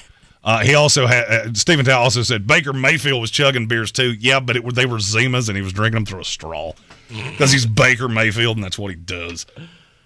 Oh man, that's Tank's boy. Oh yeah, I mean Tank's actually. That's what we didn't. Tank is at fantasy camp right now. It's Baker Mayfield fantasy camp. They're best friends doing karate in the garage. That's where he went. The beach is just an illusion to throw you off the path of where he's going. I think I'm pretty satisfied with our over-unders here. I am too. I like the AFC North. I think all of these teams are really good. The only thing that scares me is that they could cannibalize each other. Coming up after the break, we move on to the intern Jake's division, the AFC South. We'll give you the over-unders for each one of those teams right after this commercial break. This is your time saver traffic on the new ESPN Asheville. Traffic slowing 240 west and eastbound on the Captain Jeff Bowen Bridge. An accident reported on the westbound side of the Captain Jeff Bowen Bridge. 26 westbound delays between Hendersonville Road and the Blue Ridge Parkway. 40 westbound between NC 209 and US 276 in Haywood County is slow. Near Avery Creek, Brevard Road northbound approaching Long Shoals Road is slow. Again, Brevard Road north and southbound slow between Clayton Road and the Blue Ridge Parkway near the North Carolina Arboretum. Fletcher, Hendersonville Road northbound approaching Howard Gap Road slow. Sweeten Creek Road northbound approaching Mills Gap Road is slow. I'm Lyndon Field with your Time Saver Traffic. This report is sponsored by Raid. This can't keep your loved ones protected from pests, but Raid can. For 60 years, Raid scientists have worked to protect people around the world, including the ones you love most. Raid, protection for all. In a new series from the teams at Novel and iHeartRadio, this is the Fighty Pucks. We're going out on the ice with the most violent hockey team ever. That was guerrilla warfare at its highest. Were they heroes or villains? You decide. You and I are going to have a problem. Do you understand what I'm saying to you? Welcome to the jungle. Listen to the Fighty Pucks on the iHeartRadio app or wherever you get your podcasts. Don't miss Golf Shop Radio this Saturday from 8 to 10. Presented by PlayGolfMyrtleBeach.com, the golf capital of the world. Mark Greenhouse and Matt Blanchard go from tee to green and everything in between. Welcome to the Golf Shop. That's Mike saying good morning. It's the best he can do right now. Yeah, not a cloud in the sky. What Mike could use is a fresh start. And Irish Spring Body Wash. The fresh scent of Irish Spring and those sensational Irish Spring suds are just the reset Mike needs. Now he's ready To go to work. It's Sunday. Irish Spring. When the spring hits you, you're ready. Pick up Irish Spring today. You might not know this, but the Ingalls Bakery is actually a bakery. As in, we bake things. Really delicious things. Things like crusty breads just waiting for that scrumptious strawberry jam. Apple fritters to pair perfectly with that morning cup of coffee. Cakes for any occasion, customized to your precise standards. And did we mention the cookies? It's all in the bag. Ingalls, low prices, love the savings. Real estate isn't about properties, it's about people. I'm Clarissa Hyatt-Zach with eXp Realty, your native realtor serving all of Western North Carolina. I will work hard for you, and I believe in doing the right thing every time. I market each of my listings to reach out-of-town buyers. I use a professional photographer and drone video on every single listing, as well as collaborate with agents across the country to find your buyer. Check me out online at clarissasellswnc.com or give me a call at 828-774-6343. It would be my pleasure to assist you through the real estate process. Since man created roads, they've been looking for ways to get off-road and vehicles to take them there. That's where Outlaw Off-Road comes in. A premier off-road center for Jeeps, trucks, and SUVs with a complete lineup of off-road and overland services, including maintenance and repair to make your vehicle all that it can be. Check out their location right here in Western North Carolina at 85 Avery Creek Road. Call them today at 828-974-8480 or visit them on the web at theoutlawoffroad.com. Who's gonna break the news? Who's gonna break the news? Who's gonna break the news? Who's gonna break the news? For those of you watching us on the YouTube channel, you can see that just because we hit that button, one of us doesn't have to do that really lame dance that Tank Spencer does. And frankly, this is the first time I've had breaking news where I didn't just drop my head and want to go to the bar. Jacksonville Jaguars left tackle Cam Robinson has been suspended 4 games for PED use, which voids the guaranteed money in his contract and costs him $3.55 million. I won't be shocked if he never plays another game for the Jacksonville Jaguars. Really? Because what you just opened up was their first-round pick, who OBT Dubs they're in love with. Yeah. He's going to start week 1. Walker Little will be on the right side. And away we go. You're not wrong. 2 young guys Yeah. that I think have much higher upsides than Cam Robinson. I won't be shocked if they cut him outright. Now, if Cam Robinson does get cut, is there a specific place you would like to pick him up? Oh, is there a place I would feel better about Cam Robinson? The Toronto Alouettes. So he's going to the CFL. The Vancouver Saskatoons, or I don't know any other CFL teams. Maybe. I have long been a Cam Robinson detractor. Yeah. When they franchise tagged him, I believe I audibly laughed on air for a solid 60 seconds. So to me, this is just an opportunity to unwind a horrible mistake. And if I'm Jacksonville, I'd do it. This also makes it make sense why they were so dogmatic that they were going to get Anton Harrison. I knew the suspension was coming. I did not know that it voided all the guaranteed money. Well, when I saw the suspension on the TV behind you, Jeremy, I was like, oh my gosh, another suspension for gambling. But no, it was PEDs, and that's why people in the chat, that's why my mouth was so wide open on that segment. But speaking of Jacksonville, let's talk about the AFC South. This is the easiest division in the AFC, and it's not really all that close. Yeah, but I mean, you got a couple powerhouses in there, right? Like a couple? Yeah, like Jacksonville and maybe Indianapolis. No, sir. Come on now, can you just cut me some slack? To me, the only debatable thing in the AFC South, Jacksonville's going to win the division. Yeah. The Houston Texans are going to be one of the worst teams in the NFL. Who finishes 2? Who finishes 3? And do either one of them even sniff the wild card race? If you told me one of them did, I would say it's Indianapolis. I'm not real sure how they're going to do that because the defense Well, let's just say the defense gives me a little bit of that agita that we talk about. It makes me feel like I need to swig that bottle of Pepto-Bismol that you were messing with earlier. Yeah. By the way, the kid likes the taste of Pepto-Bismol, which I don't fully understand. It's not bad. It tastes like awful. root beer. Root beer's awful. There's a lot of things that you hate that I have the just palate does not of make any sense. I have the palate of a 6-year-old. That is a good point. I eat chicken nuggies, and I really need barbecue sauce with them, or I'm going to pitch a bit of a fit. I like pizza, and apparently now I have to eat a peanut butter and jelly sandwich tomorrow, even though I don't want to. That is the most 6th grade reaction. Right Okay. I got a lovely boar's head sandwich in that refrigerator that I ate half of today, and I'll eat half of it tomorrow, which means I don't have to eat the whole sandwich, so it's not my lunch. I just got to sample it so I can tell all of you that you're crazy for enjoying this weird thing. All right, so let's just dive straight into the AFC South, starting off with this one seems pretty easy. Houston at 6.5 wins. Under!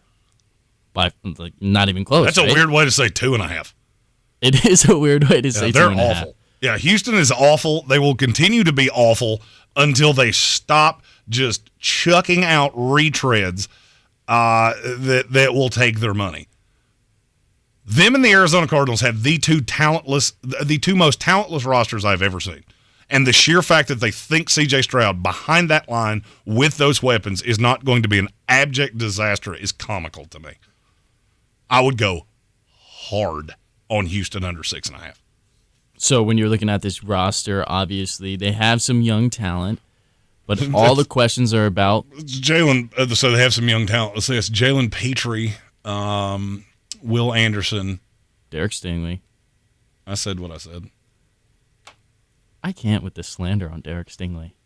The fact they took him over Sauce Gardner is everything you need to know. Well, there you go. Yes, but still, he's only had 1 year. You know who else? Well, yeah. I mean, I would just like to see him have a good year because the last time he did it was like a presidential term ago. It was his freshman year at LSU. That was the last time he was an elite corner. Okay. And now he's your one, and he got absolutely eviscerated at times last year. Well, again, you're looking at the roster. It's young, but all the questions are around D'Amico Ryans. I think he's a fine coach, but he's a defensive head coach in an offensive league with the most laughable front office in all of team sports. Yes. They haven't hit on a draft pick that wasn't just abundantly obvious in 4 years. And so I have no belief in this. I said it on draft night. I am not changing my tune. I will say this all year long. The Arizona Cardinals will have the first and second pick in next year's draft. And they will completely relaunch that franchise because Nick Caserio panicked and wanted Will Anderson to appease D'Amico Ryans. And I think he'll be a fine player in this league, and it will go down as one of the stupidest trades in NFL history. Okay. Well, that leads us to our next one. You know who we're talking about. Future Super Bowl champions. Sometime in this decade, said Jim Irsay. The Indianapolis Colts, my favorite team. And they are sitting at, also, 6.5. Over. I will go over on that one. This is a bad division. You're going to win 2 games against the Texans. You will win at least one against the Titans. And you will find a way to, with AR-15, just how different he is in terms of game plan. Mm-hmm. I do not think he will be a good passer. I think his rookie year is going to look really similar to Justin Fields last year, where he runs for a lot of yards and has some magical deep ball throws. And there's just a ton of inconsistency. Now, the hope is that where he starts and where he finishes is different. That's the hope. And I think he will be fine. I think when I look at We're this, losing our minds on Anthony Richardson, and I don't understand why. it's because it's something different. As a Colts fan, we've seen, Phillip Rivers. And Sam Ehlinger. Carson Wentz. Well, yeah, I mean, Nick you've been, Foles. Are you serious? Yeah, you've been where mediocre quarterbacks that look like Napoleon Dynamite go to die. Yes. That's where you've been. You're the white New Balances of the NFL. Like, every one of those guys, as soon as they left Indianapolis, they put on their white New Balances and they've been grilling hot dogs ever since. So, I mean, I get your excitement. It's not going to be the first year. You'll see exciting plays. Yeah. It's just not going to be consistent. See, I really I don't think everything's going to go to plan this first season, a lot of people, they're like, oh, Jake, who do you think, or how do you think the Colts are going to do? You think they're going to make the playoffs? I wouldn't be shocked. I would be shocked. I would be genuinely, absolutely dumbfounded. Well, you have one of the best, okay, not after last year, but you still have one of the best lines in the league. Yeah, not anymore. It's still good. It's not the. It's a top 10 line. I can't go there. You can't go there. Nope. I will say maybe top half of the league. Well, it's something we disagree on, but that's okay. But I mean, there's people putting you in the bottom 10. Yeah. I'm not going that far either. But I think you'll be able to run the ball. I think AR-15 helps Jonathan Taylor. Got Josh Downs. And I think he will be fine. I think he will be a good rookie, probably 800 yards, a couple touchdowns. The only thing that I'm scared about is obviously our secondary. Yeah, you couldn't stop a nosebleed with a roll of paper towels. No. And that scares me. We got rid of Stephon Gilmore. Yep. Isaiah Rodgers is gone after today. Yeah, you're. I would not be putting a bet on your secondary. Yeah, but again, you got some young guys, obviously Rodney Thomas, and then Julian Blackmon's working out in the strong safety position. But then, obviously, you draft Julius Brents. Kenny Moore's going to be back. And then I've heard a lot of good things about Darius Rush. I'm telling you, he could be a starter at the end of the season for the Colts. But this is where I'm going to have to disagree with you, Jeremy. I think the Colts go under. I do. Really? I do. All right. So Kelvin Joyner asked this in YouTube comments too. He said, over Howell running a wing T triple option, Lou Holtz offense, that is the greatest way to play football in the NFL. The triple option is a great offense. It's a great way to play football. It's not that. So here's my thought on Indianapolis. I'm looking at them probably going into the last 3 weeks of the season. They're probably sitting at either 4, 5, or 6 wins. Then you end up with the Falcons, the Raiders, and the Texans. 3 teams that all may be beyond hope. Indianapolis is trying to tutor up a quarterback, so I could easily see them. Where I'm at is I think they end up going 7-10, and they win those last 3 games. So they're sitting at 4-10 and end up 7-10. I could see it. It's where my brain's at. No, I could see it. But let's just stop with the Colts talk. It's actually kind of getting on my nerves. So let's. It's getting under his skin because he knows I'm right. So let's go over to the news that we just broke. Let's go to Jacksonville. Over. I don't care what the number is. The number is 9.5. Way over. Yep, that's Way the team over. I will be the heaviest on. I'm so high on Jacksonville this year. Yeah, they have 6 wins in the division. Period. Oh yeah, no doubt, and obviously, Calvin Ridley coming to the team is going to add another piece to this already scary offense. Yeah, Jacksonville to me is really easy. I believe they're the shortest odds to win their own division, which should tell you practically everything you need to know. So yeah, I will go Jacksonville over 9.5. I wouldn't be surprised if they won 13, 14 games. I will be shocked if it's that high. I have them at 12-5, I think.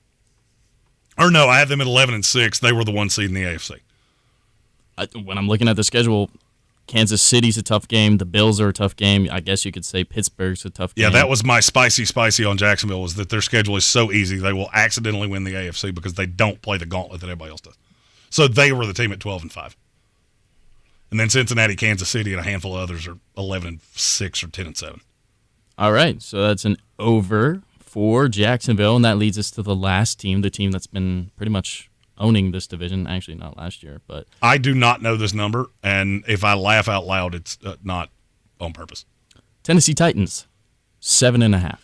That's exactly where it should be. I'll go under, but I think it's right at it. I would say they're 6-11 or 7-10.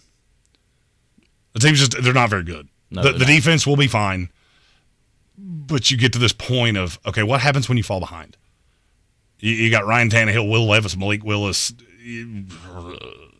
all flawed quarterbacks, no real receiver that you can count on, and all I have to do is get a lead on you and take the Derrick Henry thing away, and you can't move the ball on me. So I will say Tennessee under 7.5. If Levis starts, which I don't way know. under 7.5. Way under? Yeah. What about if Willis? Way under 2.5. He is awful. You think Willis is gone? I don't think they really have an incentive to cut him because he's so cheap. Yeah.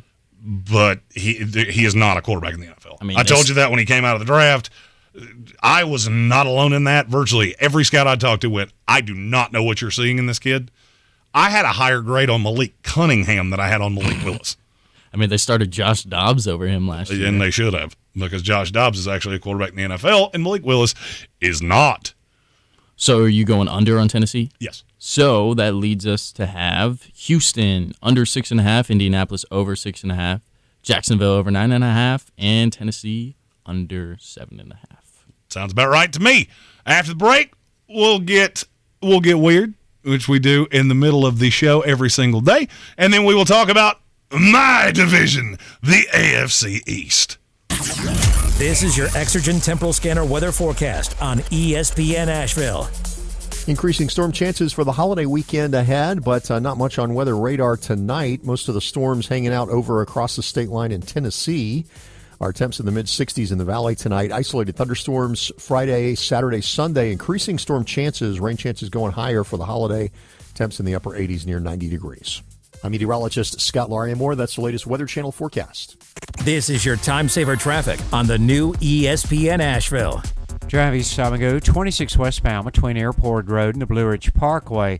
26 eastbound slowing between the French Broad River and Airport Road. Haywood County, 40 westbound slow between NC 209 and US 276. Sweeten Creek Road, north and southbound, approaching Mills Gap Road is slow. Near Fletcher, Hendersonville Road northbound, approaching Howard Gap Road is slow. Avery Creek area, Bavard Road northbound, approaching Long Shoals Road slow. And again, Bavard Road northbound, stop and go between Clayton Road and the Blue Ridge Parkway near the North Carolina Arboretum. I'm Lee Minfield with your Time Saver Traffic. This report is sponsored by Discover. Discover credit cards do something pretty awesome. At the end of your first year, they automatically double all the cash back you've earned. That's right, everything you earned doubled. The cash back from trips, restaurants, all doubled. Seriously, though, see terms and check it out for yourself at discover.com/match. Spring in the South means the return of Atlanta Braves baseball. There's a liner out towards center field. It will lay down. Here comes Ronald. Braves win it. The 2023 Braves load up for another huge season. The Braves play here on ESPN Asheville. Every day you breathe in thousands of tiny little germs, allergens, and viruses. Don't let these invisible invaders make breathing through your nose impossible. Flush them out with Navage. I'm Martin Hoke, and I invented Navage to make cleaning your nose easy. Navage uses powered suction to pull saline in one nostril, around the back of the nose, and out the other nostril, helping flush out everything that makes you miserable. Nearly 4 million people use Navage to breathe better, sleep deeper, snore less, and feel healthier. People like Doug, a verified Navage user who writes, I had difficulty for years breathing through my nose. After using Navage, my whole breathing has changed. My sinuses don't hurt, and no more stuffy nose. It's an amazing product. Unquote. If you suffer from sinus congestion, allergies, or snoring, then Navage is the safe, drug-free solution you've been looking for. Navage is at Walmart, Walgreens, CVS, Rite Aid, Target, and Navage.com. Navage, N-A-V-A-G-E, clean nose, healthy life. Running a small business is no small task. At Home Trust Bank, we work hard to prepare businesses for whatever tomorrow may bring. Your dreams are our business, and we have local experts who can help you plan for a successful future. Dependable guidance you need, and service you'll appreciate. At Home Trust Bank, we take your small business banking personally. Visit your local Home Trust branch or anytime at htb.com. Member FDIC. Rogue Combat Club, Asheville's home for comprehensive martial arts training, has a goal for our community, one that's stronger, more fit, and unwavers in its support of one another. Rogue Combat Club's instructors have competed at the highest levels and offer classes for everyone from young children to adults in Brazilian Jiu-Jitsu, Muay Thai, and wrestling. Rogue Combat Club classes can help you boost your self-confidence and self-defense skills while weeding out the egos and intimidation found at other gyms. Join today at roguecombatclub.com. On the weird scale, there's Vegas, there's Florida, and there's Asheville. Let's get weird, Asheville.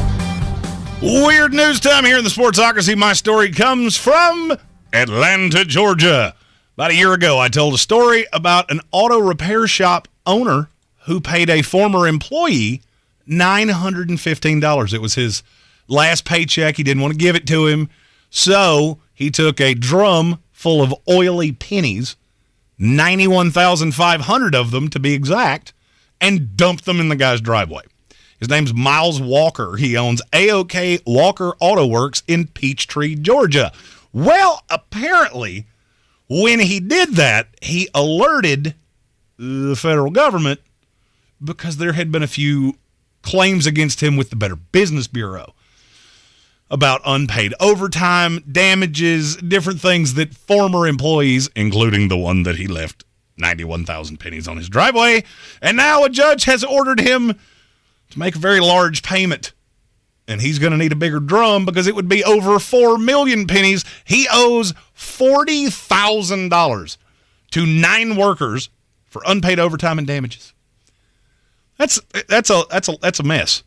It is a mess. And it all started because he went full Richard Petty and paid somebody in pennies.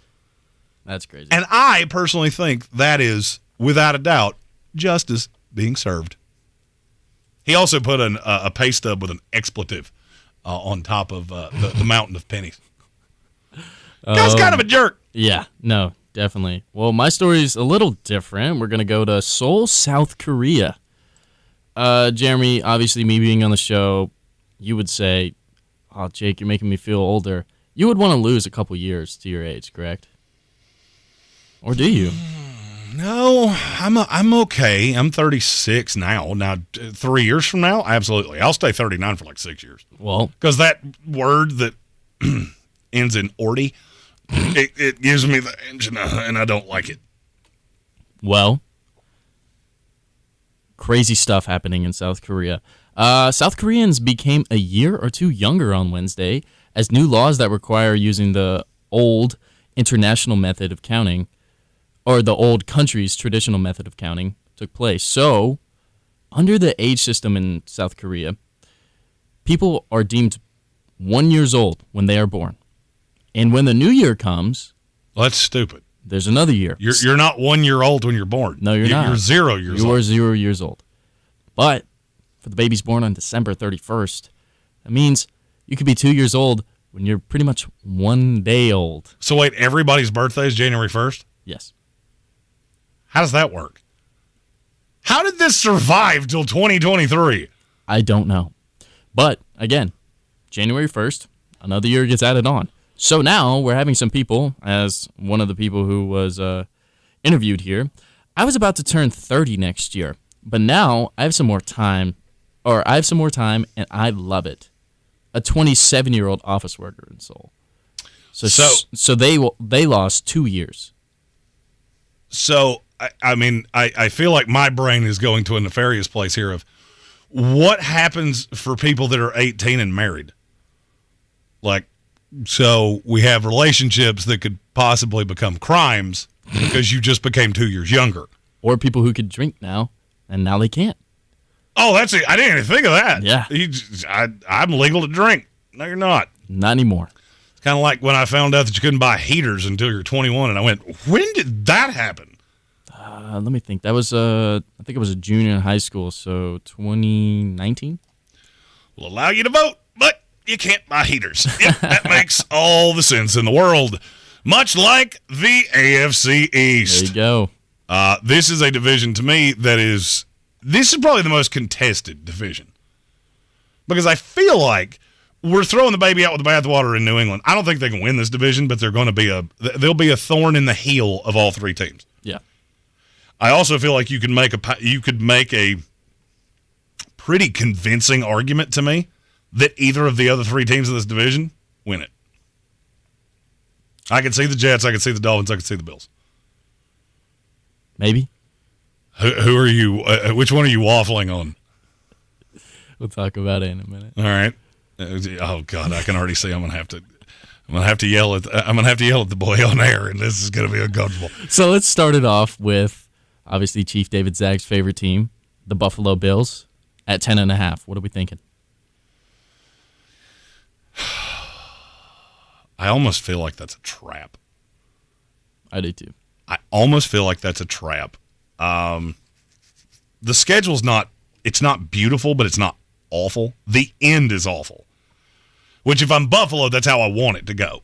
I want my schedule to be front-loaded, and then I want to catch that home field advantage where you're playing outside in Buffalo late. So I'm going to say over. And for me, it's right on top of it. I'd say they're probably 11-6 too. Yeah, I see 11-6 again. The schedule's not the best. It's not the worst. It's not that bad. It starts out really easy. It does start out real easy. But again, you're well, playing. your first 7 games, you play at the Jets, which is probably a loss. It's on 9/11 on Monday Night Football, first game with Aaron Rodgers. Good luck with that. Okay. Best defense in the league. You keep blinking at me like that all you want to. I got the best corner in the league. I got 7 pass rushers. I'll tell you how I feel about it in a minute. But again, but then you go Raiders, Commanders, the Dolphins, but it's the Dolphins in Buffalo, Jaguars in Buffalo, Giants in Buffalo, at New England. I mean, this team could be 7-0. And then don't forget they got the Buccaneers. Oh, right and then they after had the that. Buccaneers. I haven't gotten used to the Buccaneers just being genuinely god awful yet. I know, it's weird. Good Lord, the Bills could very conceivably be 9-1 with a loss at the Cincinnati Bengals going into the week before Thanksgiving. So yeah, for me that's over 10.5. The more I dug into it, the easier that became. Yeah, I totally agree with you as well. I think this is definitely a floor 10-win team. Ceiling could be 13.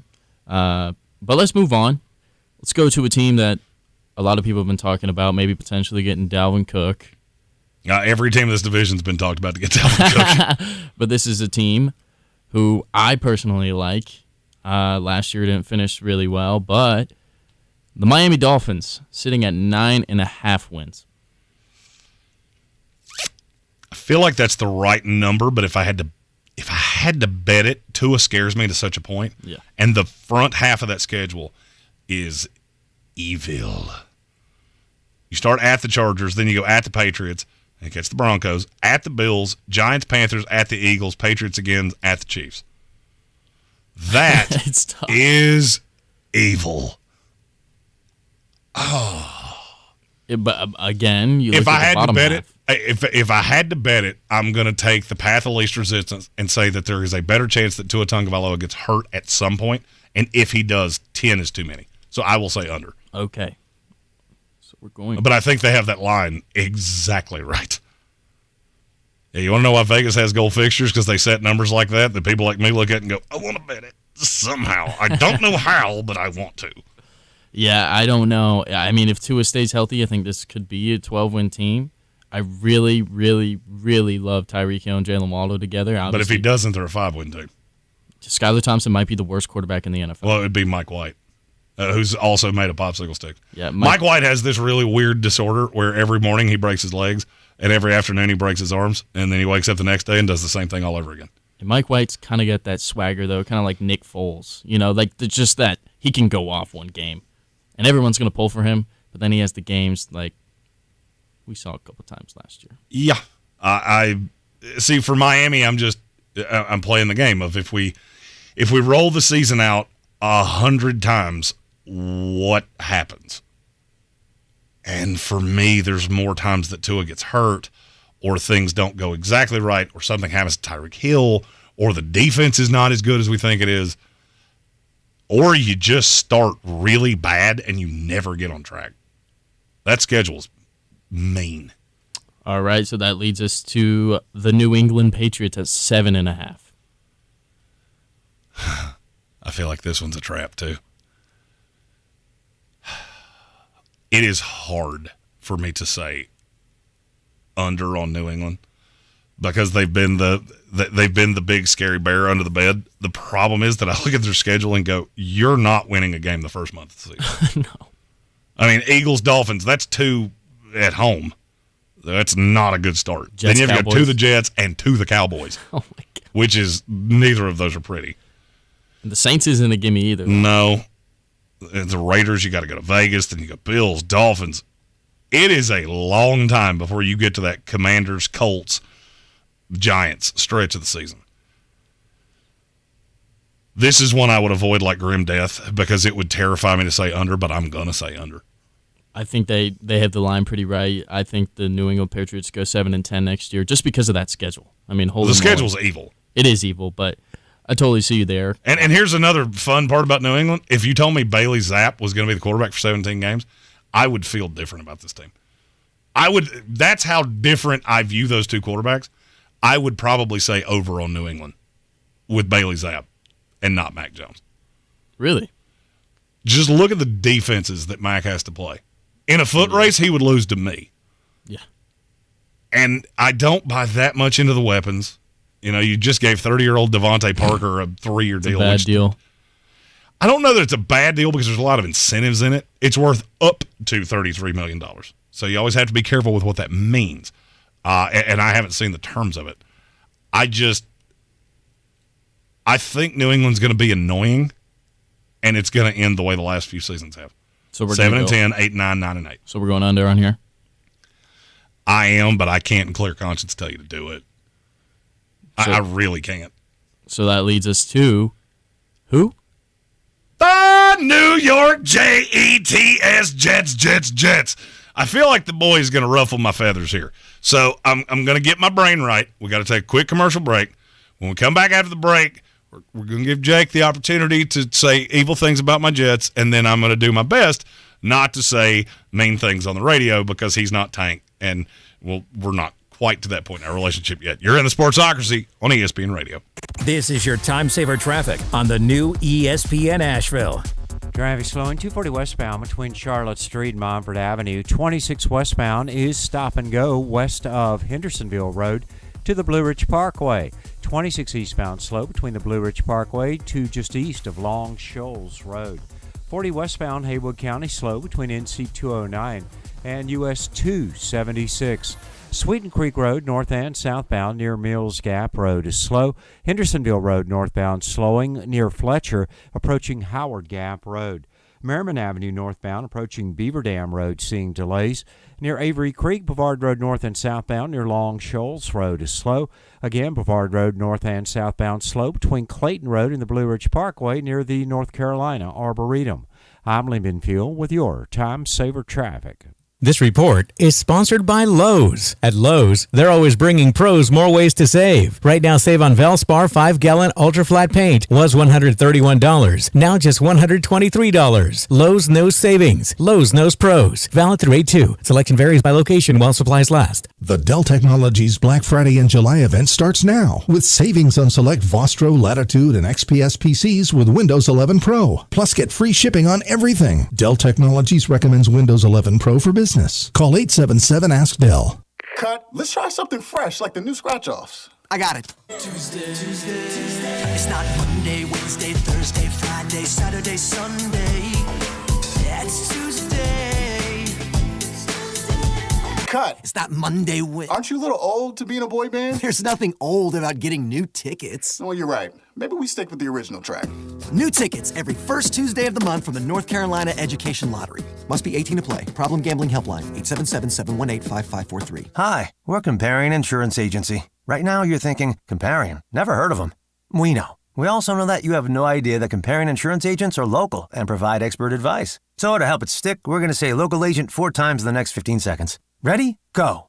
Our local agents know you and your community. Our local agents offer insurance from top carriers. Our local agents have minty fresh breath. Find us at ComparionInsurance.com. Comparion Insurance Agency. Local agents, expert advice. And there's number 4. I believe real estate isn't about properties. It's about people. I'm Clarissa Hyatt-Zack with eXp Realty, serving all of Western North Carolina. Navigating the home buying and selling journey can feel overwhelming at times, and that's why having an agent who cares about you and your needs is key. I'm a native of Western North Carolina, and I close over a home a week. I'm an expert in the market, pricing my sellers correctly to net you the most money, and working as a skilled negotiator for my buyers. Please give me a call today at 828-774-6343 to set up a complimentary market analysis. You might not know this, but the Ingalls Bakery is actually a bakery. As in, we bake things, really delicious things. Things like crusty breads just waiting for that scrumptious strawberry jam. Apple fritters to pair perfectly with that morning cup of coffee. Cakes for any occasion, customized to your precise standards. And did we mention the cookies? It's all in the bag. Ingalls, low prices, love the savings. The Sportsocracy. These guys are a f***ing disgrace. It's time to talk about your 2023 Super Bowl champion, New York Jets. Jets.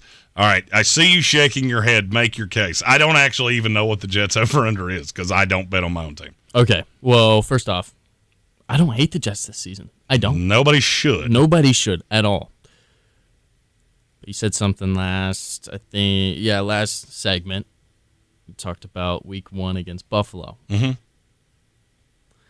It's the easiest bet in the history of time. Listen, I have this weird superstition thing where something comes to me in a dream and somehow it happens. So you should get a dream catcher.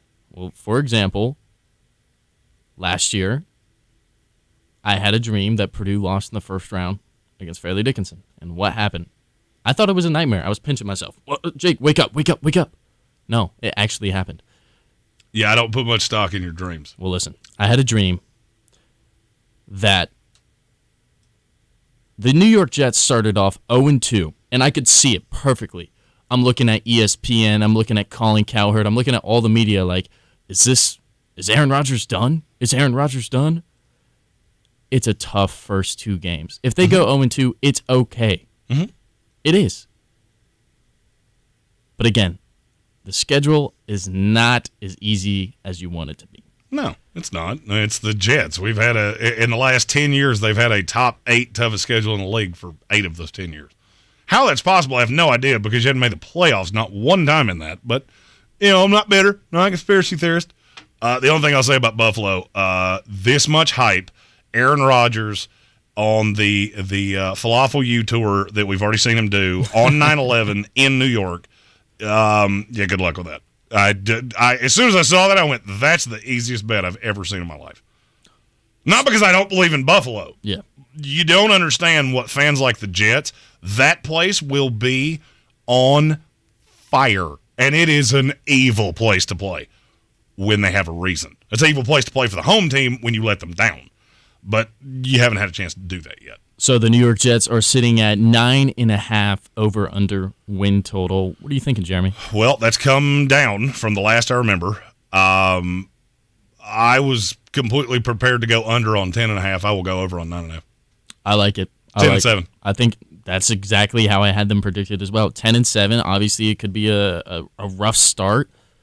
You got the Buffalo Bills, Dallas Cowboys, New England, but then you have to play Kansas City, and then a couple weeks later you have to play Philadelphia. So it's a tough start. But again, even with that, you catch Buffalo, New England, Kansas City, and the Eagles at home. Yeah, you catch the Giants at home because you're in your building, and I have a funny feeling the Giants are going to start slow, and the Jets will still have that momentum at that point. And then you catch there's a section of the schedule they play the Falcons, the Texans, the Commanders. That's where I think they go over the 9.5. The Jets season to me is really easy to. It's pretty easy to look at. They're going to go roughly 10-7. Hopefully you make the playoffs. If you do, you've got a vet quarterback. There are a slew of quarterbacks in the AFC that have never really had any success in the playoffs. Maybe you get lucky with the veteran. That's all. To me, that's what you hope for with the Jets. The Super Bowl talk is insane to me, and I'm a Jets fan. You're in the Sportsocracy on ESPN Radio Asheville, 92.9, 880, and 1400. Coming up next, it's 5 o'clock. It's quitting time. Daily draft time. Up next. This is your Exergen Temporal Scanner weather forecast on ESPN Asheville. Increasing storm chances for the holiday weekend ahead, but not much on weather radar tonight. Most of the storms hanging out over across the state line in Tennessee. Our temps in the mid-60s in the valley tonight. Isolated thunderstorms Friday, Saturday, Sunday. Increasing storm chances, rain chances going higher for the holiday. Temps in the upper 80s near 90 degrees. I'm meteorologist Scott Larimore. That's the latest Weather Channel forecast. This is your time saver traffic on the new ESPN Asheville. Traffic slowing 240 westbound between Charlotte Street and Montford Avenue. 26 westbound is stop and go west of Hendersonville Road to the Blue Ridge Parkway. 26 eastbound slow between the Blue Ridge Parkway to just east of Long Shoals Road. 40 westbound Haywood County slow between NC 209 and US 276. Sweeten Creek Road north and southbound near Mills Gap Road is slow. Hendersonville Road northbound slowing near Fletcher approaching Howard Gap Road. Merriman Avenue northbound approaching Beaver Dam Road seeing delays. Near Avery Creek, Brevard Road north and southbound near Long Shoals Road is slow. Again, Brevard Road north and southbound slow between Clayton Road and the Blue Ridge Parkway near the North Carolina Arboretum. I'm Lee Benfield with your Time Saver Traffic. This report is sponsored by Staples Stores. During Staples Small Business Deal Days, you save 50% when you buy any combination of 5 or more boxes, mailers, and shipping tubes. Offer ends July 1st. Exclusions apply. Not valid in Concord, New Hampshire location. Prices may vary. Keep your business running right and save at Staples. From the Ingalls Studios, this is ESPN Asheville, WPEK, W225CJ Fairview, WMXF Waynesville, and iHeart radio station. I'm Doug Brown with breaking news. ESPN's Adrian Wojnarowski reports James Harden is picking up his $35.6 million option with the 76ers. It's expected, though, Harden will not play for the team again. The two sides are exploring trades. The NBA free agency period starts tomorrow at 6 p.m. Eastern, but ESPN's Brian Windhorst says it's not like the old days. We don't have a marriage of players getting multiple offers. Like, the guys who are going to get multiple offers are guys like Cam Johnson. Yep. Like, it's not like it's been in years past where a star has had 3 choices where you can go, and it's really interesting. The environment is not set up for bidding wars. Brian Windhorst on KJ and Max. The Rockets pick up their 4th-year option on forward KJ Martin. He's coming off a breakout year, averaging almost 13 points and 6 rebounds a game. The NFL suspends 3 more players indefinitely for betting on NFL games. Isaiah Rodgers and Rashad Berry of the Colts and free agent Demetrius Taylor will miss at least the entire 2023 season. The Colts have already cut Rodgers and Berry. If you need solid hires fast, you need Indeed. The all-in-one hiring solution makes it easy to attract, interview, and hire candidates from the same place. Want to find your next great hire? Visit Indeed.com/credit.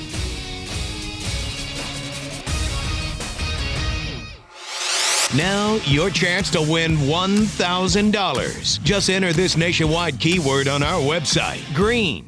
That's green. Enter it now. Log on now to ESPNAVL.com.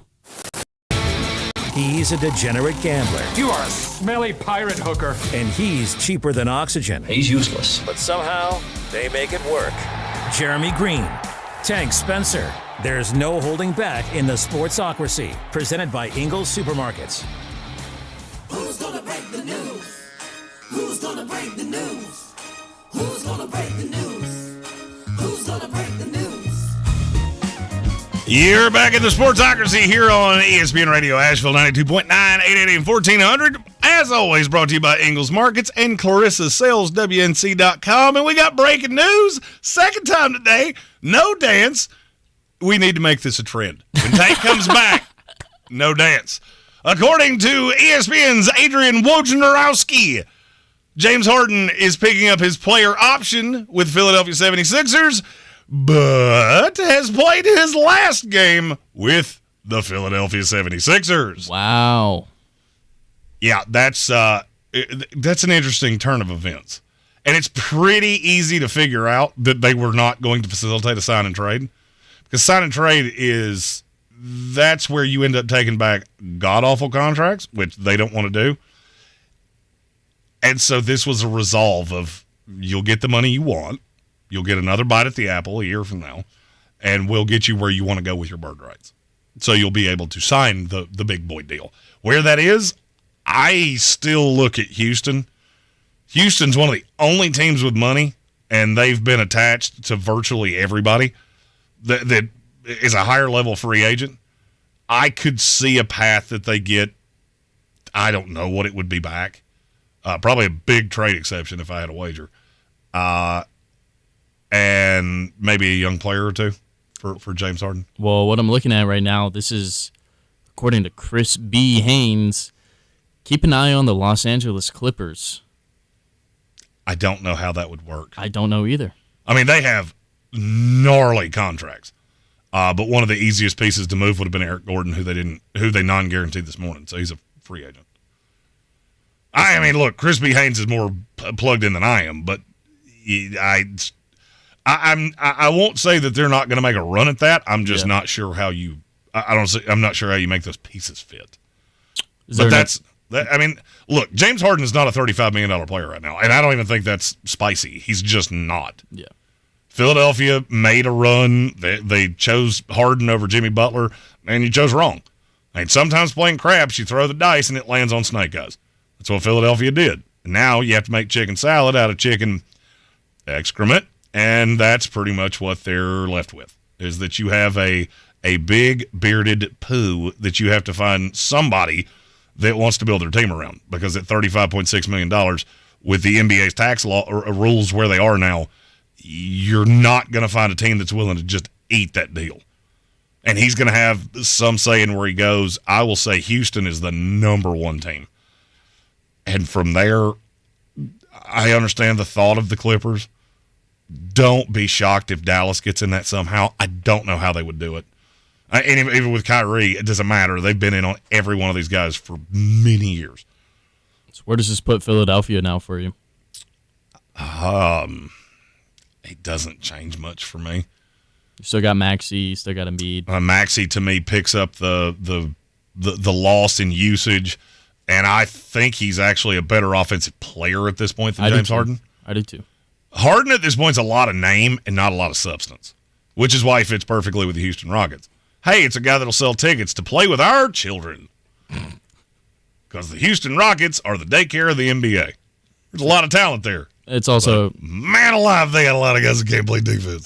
It's also a coming home party. Like, that's always going to sell tickets as well. I just wish Houston had hired Mike D'Antoni.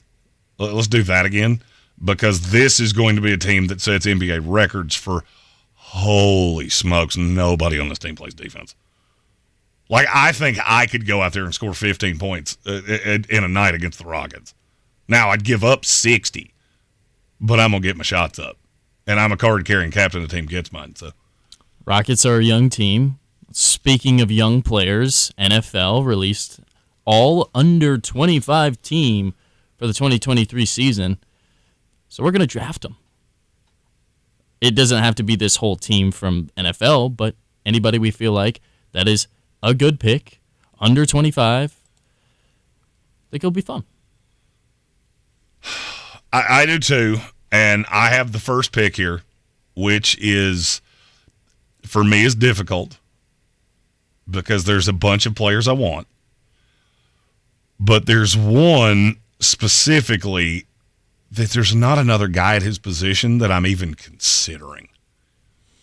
Don't do it. Please don't do it. Well, it's not. It's probably not who you think it is.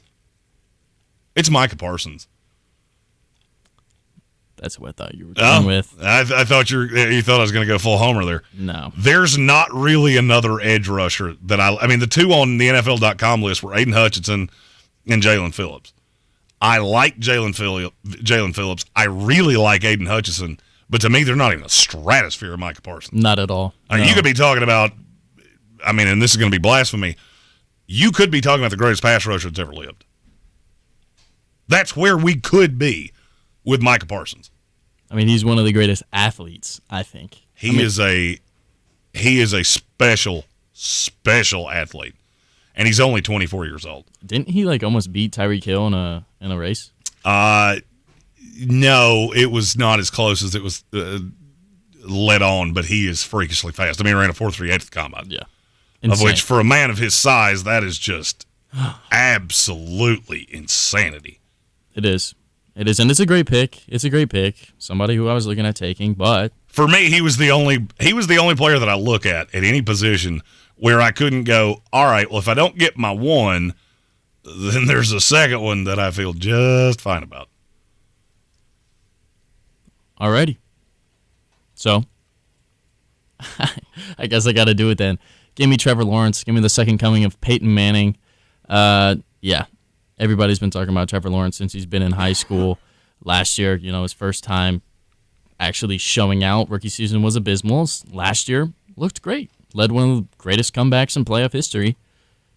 And you look at his stats last year, obviously 4,000 yards, 25-8 touchdown ratio. Wow. This guy could be the next best thing. And I would agree with that. For posterity's sake, Jalen Hurts would not qualify for this list. Neither would Joe Burrow. Neither would Patrick Mahomes. Basically, any quarterback that you're really thinking about. Yeah. And for me, and maybe this is cheating, but I am the dirtiest player in the game. I'm looking at, there's two in the next draft class that I might like better than anything that's out here, so I probably won't even take a quarterback. I had looked at Trevor. Yeah. And trust me, I would have taken him in very short order. But I think I'm good to wait for Caleb Williams. I got you. Well, I've been playing this draft enough now to know the name of the game. I think I finally found it. So with my third pick, I'm going to take Sauce. Ahmad Gardner. You are a horrible person. I mean, come on, best corner in the game. Obviously, he's 22 years old, which is crazy. And obviously, he was going to be your pick. Oh, no doubt. He was certainly not coming back to you. The only thing I will say about Sauce is that there is another player at that position who I'm probably not going to take in these two picks. It's closer than some people think. Talking about Derek Stingley? No. I'm not going to tell you who it is, but I can tell you it's not. It is not Derek Stingley. I got you. The thing about Sauce to me is it's perfect storm. You have this guy that is so good, and he's the most marketable player that we've seen at a non-elite position in a long time. I mean, his name's Sauce. Have you seen his in chain? New York City? That I have chain? seen his chain. Whew. I've also had his wing sauce from Buffalo Wild Wings, which is phenomenal. I'm gonna have to try that. It's that sauce. That's what Sauce it's called. sauce. It's sauce. It's barbecue sauce that is it's a little spicy. Sauce squared. Correct. Yes. And it's very good. But I think and he's just a funny kid. He is. I mean, you look at the deal with Jessica Alba, where he didn't even really know who she was. I get it. The kid's a special athlete. He's a special player, and he's a marketing dream. So I hate you a little bit, but I understand why you did that. So you said that you understand the name of the game. No. And I feel like you do, but you always have to remember with me that I'm the dirtiest player of the game. So back to back, I'm going to go Justin Jefferson and Jamar Chase. Now you don't have a receiver. That's why you don't do that. I was going to take Jefferson with the last pick, and then I was like, yeah, Sauce would definitely anger Jeremy. Yes, and you did manage to anger me, which led me to get a little vindictive, which is how I wound up with both of the receivers. And look, so far, there have been no losers in this. No. These are elite, generational type players. I am dumbfounded that you didn't take one of the receivers at some point. Because I would have gone one of the receivers in Sauce. Well, there's another receiver that's still on the board. There is. I don't necessarily put him in the same. He's not. I mean, to me, Justin Jefferson and Jamar Chase, two best receivers in the league. I don't think it's all that close. Not close. But Cooper Kupp has all these catches. Okay. We're playing fantasy draft, and you're building a team. Tell me how far from Jefferson and Chase you would draft Cooper Kupp, because it's quite a ways. Yeah, he's shifty. He's all these things. It's not really that close. See, I like Cooper Kupp, but again, you look at Jamar Chase and Justin Jefferson, they're on another level. They really are. I got horribly duped by these two at LSU. I overthought myself of no receiver room can actually be this good, and they're propping each other up. And then I've, in very short order, realized, no, they're not.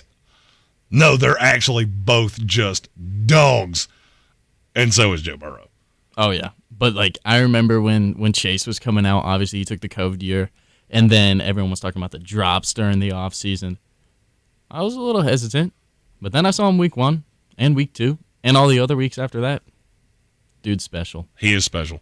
And just, I want you to remember that the Philadelphia Eagles, as they are currently constituted, could also have Justin Jefferson, but they really liked Jalen Reagor. Hey, now they're both teamed up there in Minnesota. Yeah, and Jalen Reagor's the 6? And you return punts. That's your job. He's very bad. He is a horrible receiver. He is Nelson Aguilar squared. Okay, come on now. Oh, he's worse than Nelson Aguilar. Nelson Aguilar has actually that's what I'm saying. Shown to be a conscious NFL receiver. Yeah. Not a good one, but he's alive. Jalen Reagor, not so much. Yeah. Well,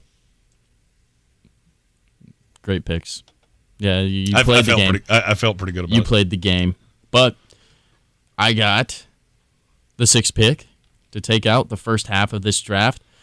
I'm going to go with somebody who maybe some people would look over. But again, you look at him, you think this guy is probably top 3 tackle in the league. I'm going to go Tristan Wirfs from the Tampa Bay Buccaneers. Well, Tank would be very proud. Tristan Wirfs is an absolute man among boys. Oh, yeah. As strong as they come. Did not have the greatest year last year, but I think that was more an aberration of just how bad Donovan Smith was and just how bad things went with that Tampa Bay team.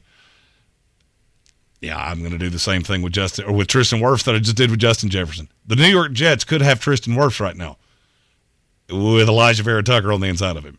But we had to take Mekhi Becton. He runs a 5'1" at 380. He also has this rare disease where his bones break every morning. You don't think he'll ever break out? Mekhi? Yeah. I think he needs to be on the left side. I think he needs to get out of New York. That's what I really think.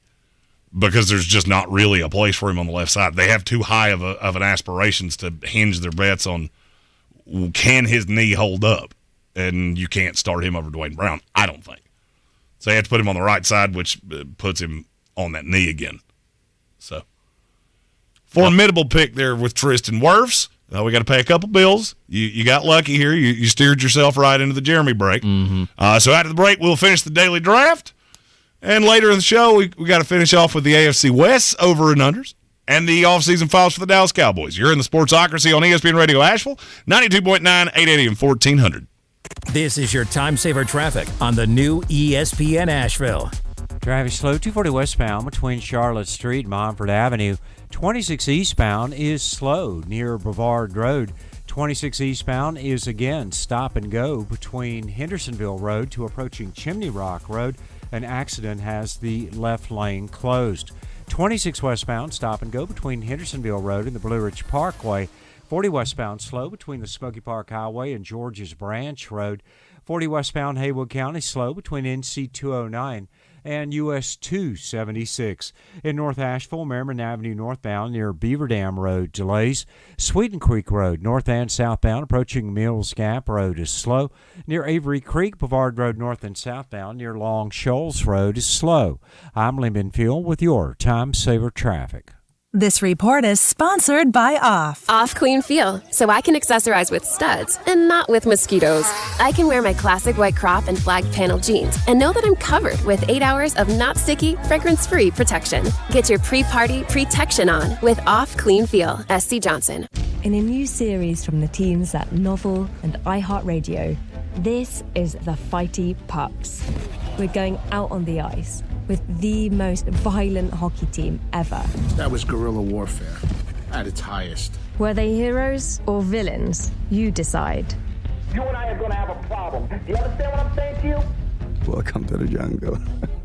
Listen to the Fighty Pucks on the iHeartRadio app or wherever you get your podcasts. Spring fire season is here, and you are the best defense against wildfires. Make sure to have a water hose, bucket, steel rake, and a shovel for tossing dirt on the fire. Keep your phone with you in case you need help, and never leave a fire unattended. Learn more at ncforestservice.gov. Cut. Let's try something fresh, like the new scratch-offs. I got it. Tuesday. It's not Monday, Wednesday, Thursday, Friday, Saturday, Sunday.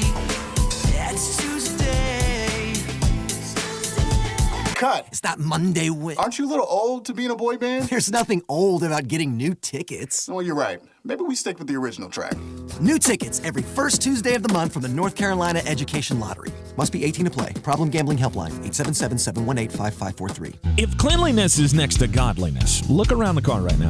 Is that very godly?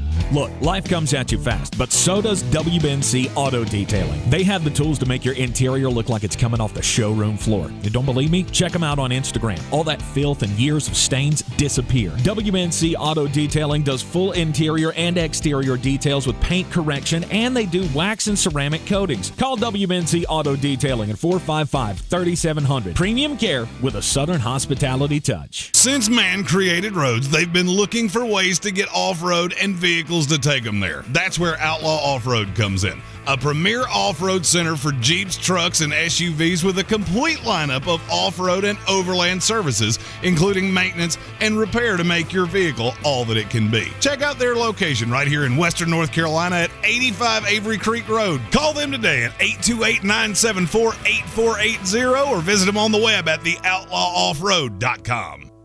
Tired of getting dinged by monthly fees on your checking account? You need Simple Checking from Home Trust Bank. With Simple Checking, you get all the essential checking services for free, including 100% online access and a free Visa debit card. It's everything you need from a checking account, but no hoops, no surprises, no monthly fees. Stop by today or call 800-627-1632. Simple Checking at Home Trust. Ready for what's next. Member FDIC, Equal Housing Lender. The Sportsocracy. Pull up your pants, take off the bra, and be a man!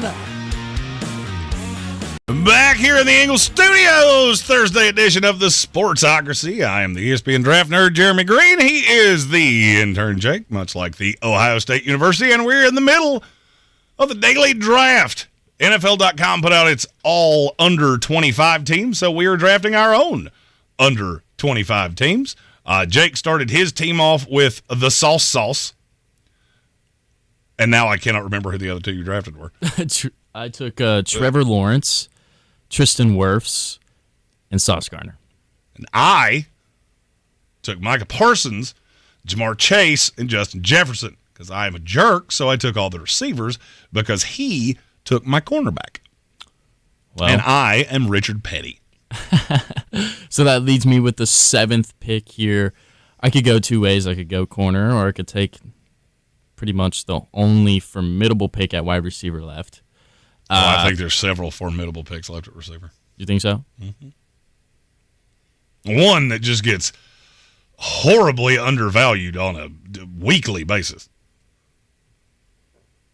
I still think I got to do it. I'm going to go CD Lamb here to take myself solid wide receiver, also somebody who could be a top 5 receiver this year, and we'll talk about him later in the show.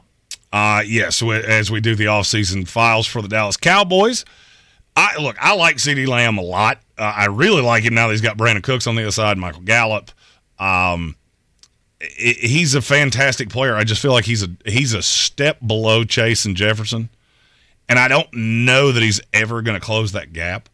Look, he's fantastic. And in terms of fantasy football, I have him as a top 6 receiver in the league this year.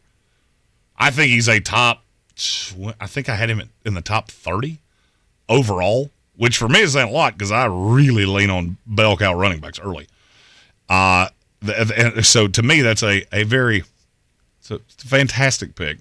There's another player that either you're going to take or I'm going to take later, and I want to put a pin in CeeDee Lamb and come back to it momentarily. Well, that leads you to the 8th pick, Jeremy. Who are you thinking about here? Mine is pretty easy since you took Sauce from me. It's Patrick Surtain. Yep. I don't necessarily think there is as big a difference between Surtain and Sauce as a lot of other people do, specifically, Jets fans like myself. It's just a difference in marketability.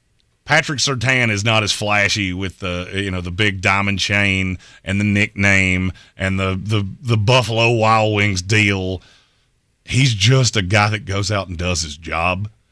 And that kind of gets lost in some of these discussions because he's not going to lead the league in jersey sales or anything like that. But man, he is a tough dude to have to go up against. Mm-hmm.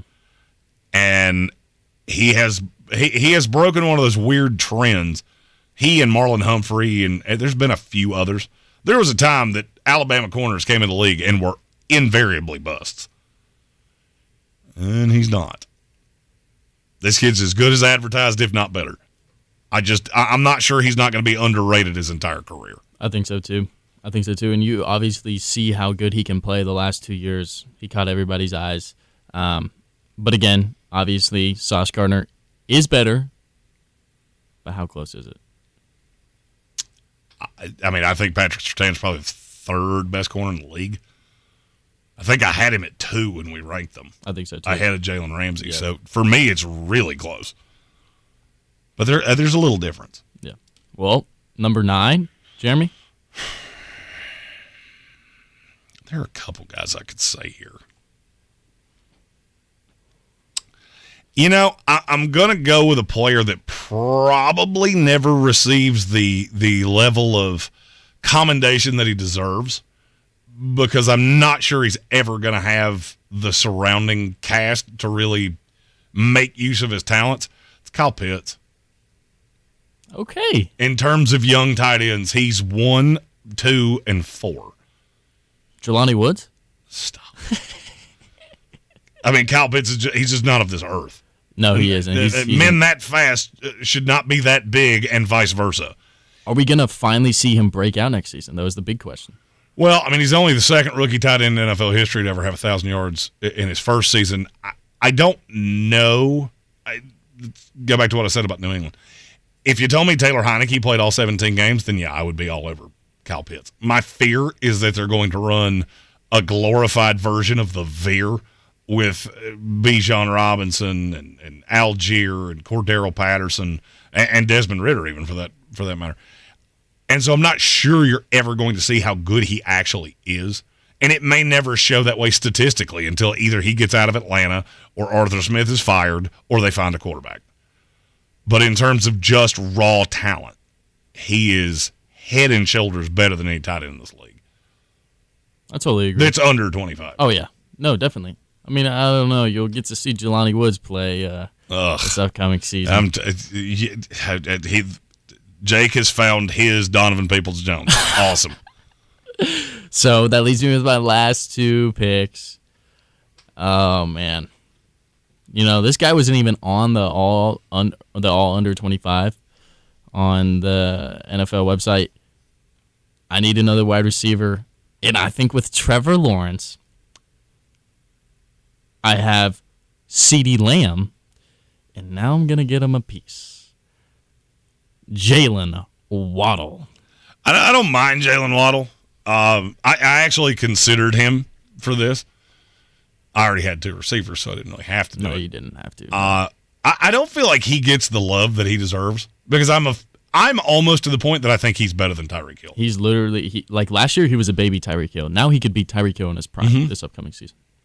I think there's coming a day, and I don't know if it's the 2023 season or if it's on further down the line, where you're going to see a crux where Jalen Waddle becomes the legit one as Tyreek slows down. Because the thing Tyreek Hill does so well is he beats fast really, really well. Jalen Waddle is a more complete receiver, and I don't even think that's debatable. He's also not quite as fast. He's still speedy, though. He's still really, really quick. Yeah, 100%. And especially if I have someone like CeeDee Lamb, team him up with Jalen Waddle, that is a scary wide receiving core. Not as scary as Justin Jefferson and Jamar Chase. Ask Joe Burrow about that. But, yeah, no, Jalen Waddle, I like him here. But then now I got to wrap it up. Talking about a guy who had a pretty bad 2022 season. 2021, though? Oh, I know where you're going. Oh, my gosh. Hashtag no homer. He could have been on the cover of Madden. Hashtag no homer. Give me Jonathan Taylor. Yep, saw that coming. Yeah, I knew there was no way that we were going through this whole procedure without you saying that name. I mean, come on now, though. Jonathan Taylor, when healthy, top 5 running back in the league. Will 2021 go down as the best year of his career? No. You think he can surpass that this year? Let me tell you something. If they start Anthony Richardson, which even with Minshew, it's fine. They're going to start Anthony Richardson. Anthony Richardson and Jonathan Taylor, that backfield, are you serious? Are you actually serious? It's so scary because it's going to be like Lamar Jackson if he actually had a running back who he could count on. He can count on J.K. Dobbins when he's healthy. Yeah, but he had a few times not being healthy. Look, I said when Richardson got drafted that I thought it helped Jonathan Taylor. I don't know if it helps him as much as some people are putting it out there. Statistically, I think it's actually going to hurt you because you're going to have somebody that's taking copious more carries away from you. I will say 2021 is the best year we ever see from Jonathan Taylor, statistically. Now, you might see those analytical scores go up and get closer to that 90 PFF grade that he had in 2021. It's a formidable pick. I'm just not quite as I've gone through fantasy rankings, I feel like I'm lower on Jonathan Taylor, and it's because Richardson is going to take carries away from him. Yeah, but I mean, again, you got Shane Steichen now as your head coach. Yeah, that's another thing that scares me because he really loves using a ton of running backs. This was the same team that had Miles Sanders, who was clearly the best running back on that team. And yeah, how many times did you see Kenneth Gainwell and Boston Scott and whatever running back they found to chuck out there? But, I mean, come on now. You go from Jonathan Taylor and the second best running back on that team, Zach Moss. And then you have Evan Hull from Northwestern. Hey, don't throw shade at Evan Hull. No, He's I'm one of my not. favorite players in the draft. I'm not. I'm just saying. You look at the gap between Zach Moss, Evan Hull, and Jonathan Taylor. It's night and day. So I have one pick left to cap this off. I seriously considered Creed Humphrey because he is a special center, and there's really not one out there. But I'm going to take a player at a more premier position. Came down to either Rashawn Slater or who I'm actually going to take, Andrew Thomas of the New York Giants. You talk about a guy I was wrong on. I never thought he could play on the left side, and he has shown it in droves. He is – I could make the argument that outside of Trent Williams, he's the best left tackle in the league. And he's still not 25 years old, which is crazy, insane. As decorated as he came into the league, I thought he was the safest tackle in the draft. I did not see top 5 talent in him, but man, he has proven me wrong. And if Evan Neal can so much as walk and chew gum at the same time, I think you're going to see even another jump from him in 2023.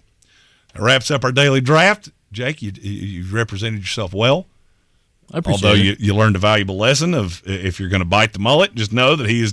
I considered taking Jonathan Taylor just to spite you, but I didn't. Got both receivers. I think you got me pretty well with taking the 2 receivers there. I did. Got to pay a few bills, take a commercial break. After the break, come back with the most important message of the day. We'll give you the over-under futures for the AFC West and talk about the Dallas Cowboys. You're in the Sportsocracy, 92.9, 880, and 1400. This is your Exergen Temporal Scanner weather forecast on ESPN Asheville. Increasing storm chances for the holiday weekend ahead, but not much on weather radar tonight. Most of the storms hanging out over across the state line in Tennessee. Our temps in the mid-60s in the valley tonight. Isolated thunderstorms Friday, Saturday, Sunday. Increasing storm chances, rain chances going higher for the holiday. Temps in the upper 80s near 90 degrees. I'm meteorologist Scott Larimore. That's the latest Weather Channel forecast.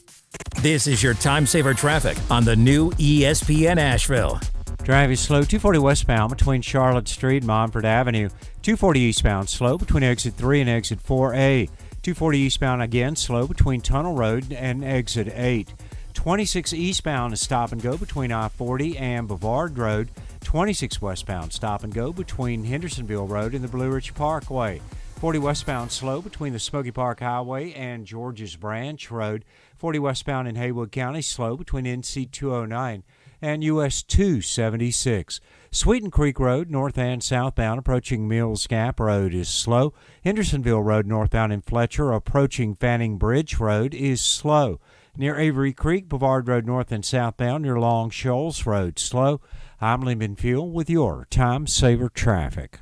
This report is sponsored by Indeed.com. If your business is feeling a summer hiring wave, then you need Indeed. Their all-in-one hiring solution makes it easy to attract, interview, and hire candidates. Visit Indeed.com/credit and get $75 towards your first sponsored job. Terms and conditions apply. Spring in the South means the return of Atlanta Braves baseball. There's a liner out towards center field. It will lay down. Here comes Ronald. Braves win it. The 2023 Braves load up for another huge season. The Braves play here on ESPN Asheville. It's the 9th Highland Night Flight, Asheville's favorite twilight race at Highland Brewing Company, Saturday night, July 22nd at 7:30. Come and run or walk this 4.5-mile race in East Asheville amidst the cheering neighbors of Beverly Hills and Gashes Creek. You'll finish in the meadow of Highland Brewing for the post-race party. All proceeds benefit the Greenway Development through Connect Buncombe. The race is capped at 500 runners and filling fast, so don't wait to register. Go to highlandbrewing.com. Highlandbrewing.com. Proudly sponsored by iHeartMedia Media, Asheville.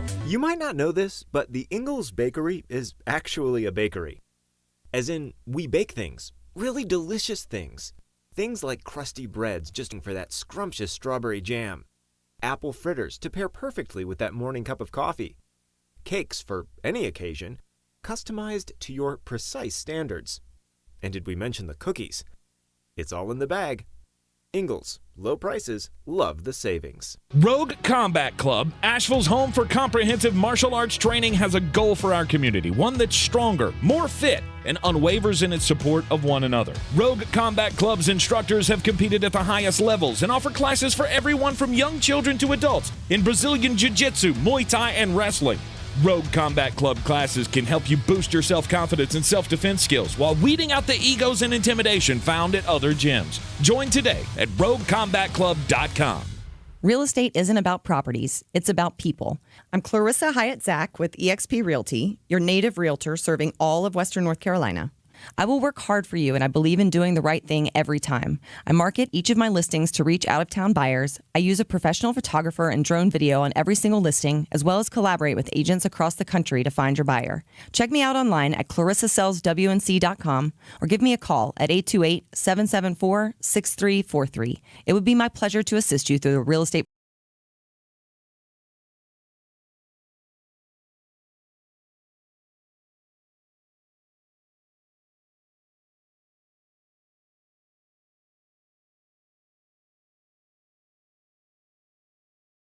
Righty, let's head to Fresno, California. I saw this headline and I was like, are you actually serious? So a California man is going to prison for running a cow dung to green energy scheme that authorities say was just a load of manure. So, Ray Brewer, a 66-year-old of Portersville, was sentenced Monday to 6 years and 9 months in federal prison in a year-long scam that involved scamming people for $8.75 million, according to a statement from the U.S. Attorney's Office. Brewer ran a scheme from 2014 through 2019 in which he claimed to be building some digesters at dairies in California's Fresno, Kern, Kings, Tulare, all that stuff. So this digesters, these use microorganisms to break down biodegradable material and turn it into methane. And it's supposed to be renewable and produce green energy. Well, Brewer told investors he could turn cow manure into methane and that they would receive 66% of the profits. All the money he received, he just paid it to the people who started first. Yeah, it's called a Ponzi scheme. It is a Ponzi scheme. It's Bernie Madoffing. The cow poop Ponzi scheme of California. Well, sounds like he was really full of... My story, ironically enough, comes from Folsom, California. California, what are we doing? If you've ever heard the old Johnny Cash song, Folsom Prison Blues, you know that there's been some crimes that happened in Folsom, and over the weekend another one happened. Folsom officer Matt Stone responded quickly to a strange 911 call over the weekend. They tell dispatchers they're saying now they think it was a stabbing. He was stabbed, and there's a bleeding man here in the parking lot of it looks like a shopping mall. I don't know if that's what this actually is. Doesn't say in the story. So ambulance responds. They get to the man, and he is bloody from head to toe, but they can't find any stab wounds. So they take him to the hospital. They treat him for his injuries. He's fine.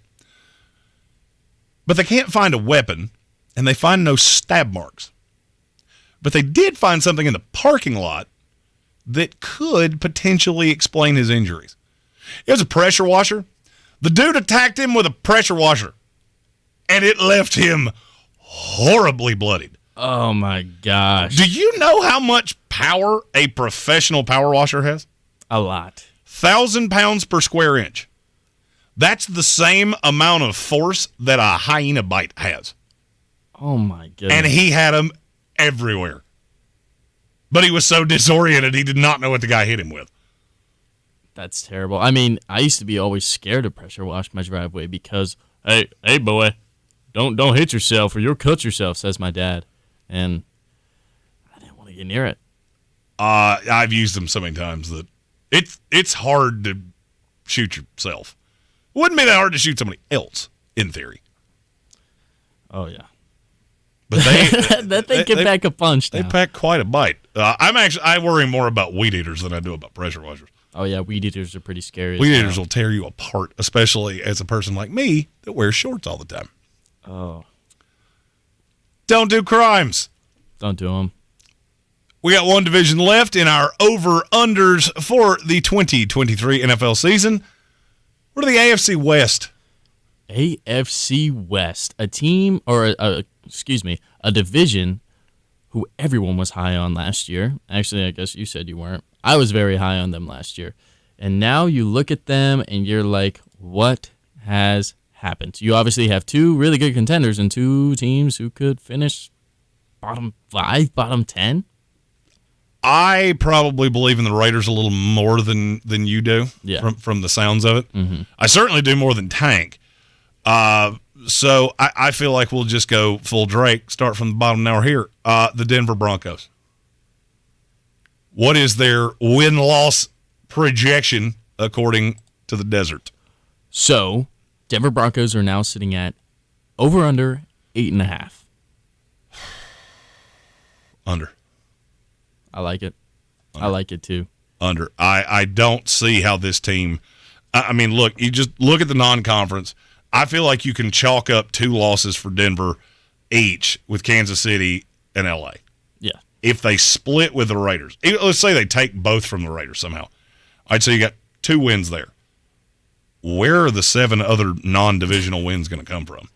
I would say potentially Washington. All right, so let's say you beat the Commanders. You go into Chicago and beat them. You beat the Packers. You beat the Vikings. You beat the Texans. You beat the Patriots. All right, I'm being as rose-colored glasses as I can be here. I'm at 8. I don't know. I really feel like they can beat a team. They're going to win one that they're not supposed to. And I don't know that I agree with you. You don't think this so? This is a team that I am not sure is not just clear-cut. You're going to play good offenses, and you're going to lose to good offenses. Was it last year or 2 years ago where the Chargers just got obliterated by them? Because I remember, Pat Surtain had a pick 6. I think that was last year? So that's what I probably had in mind when I was like, they could drop a game against LA. And see, I just don't see it. I don't see how a good offensive team is going to come up against the Broncos and lose. Because I don't know how they're going to score with you.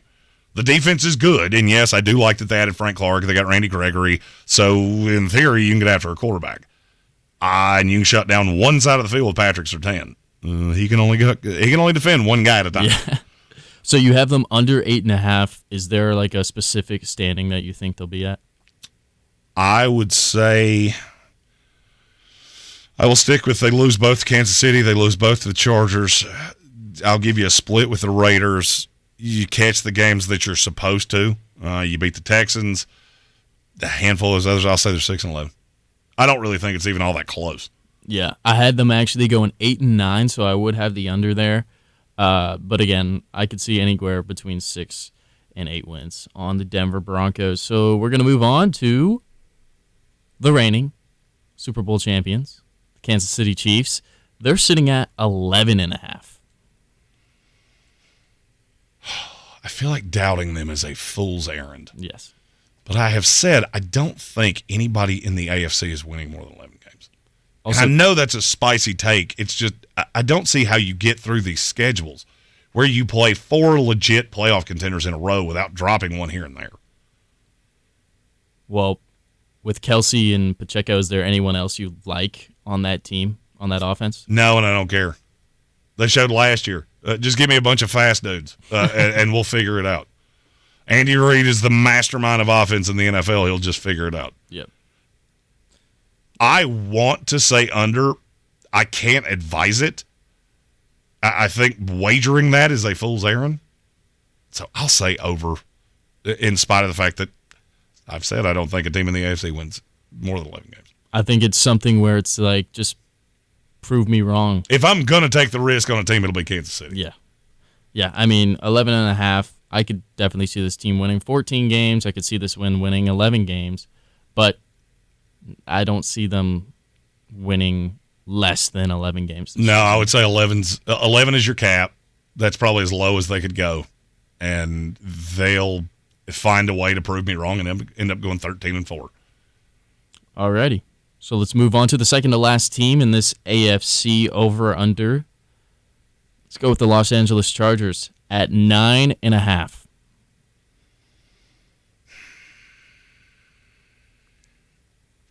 This is a team I have been bitten by so many times, and 9.5 feels low. It does. That feels low. But are they trying to bait you? Potentially. And Vegas is notorious for doing that. Yeah. Because that is one of those numbers you're going to look at it on face value and just go, that's stupid. They're better than that. Yeah, the AFC is better than that too. I will say over. I just feel like that's too low. I want to say throw everything at it. Yeah. I want to be as confident in the Chargers as I am in the Browns, as I am in the Steelers. And GG Gambling in our YouTube comments said Staley isn't that bad. I tend to agree, and I don't like him at all.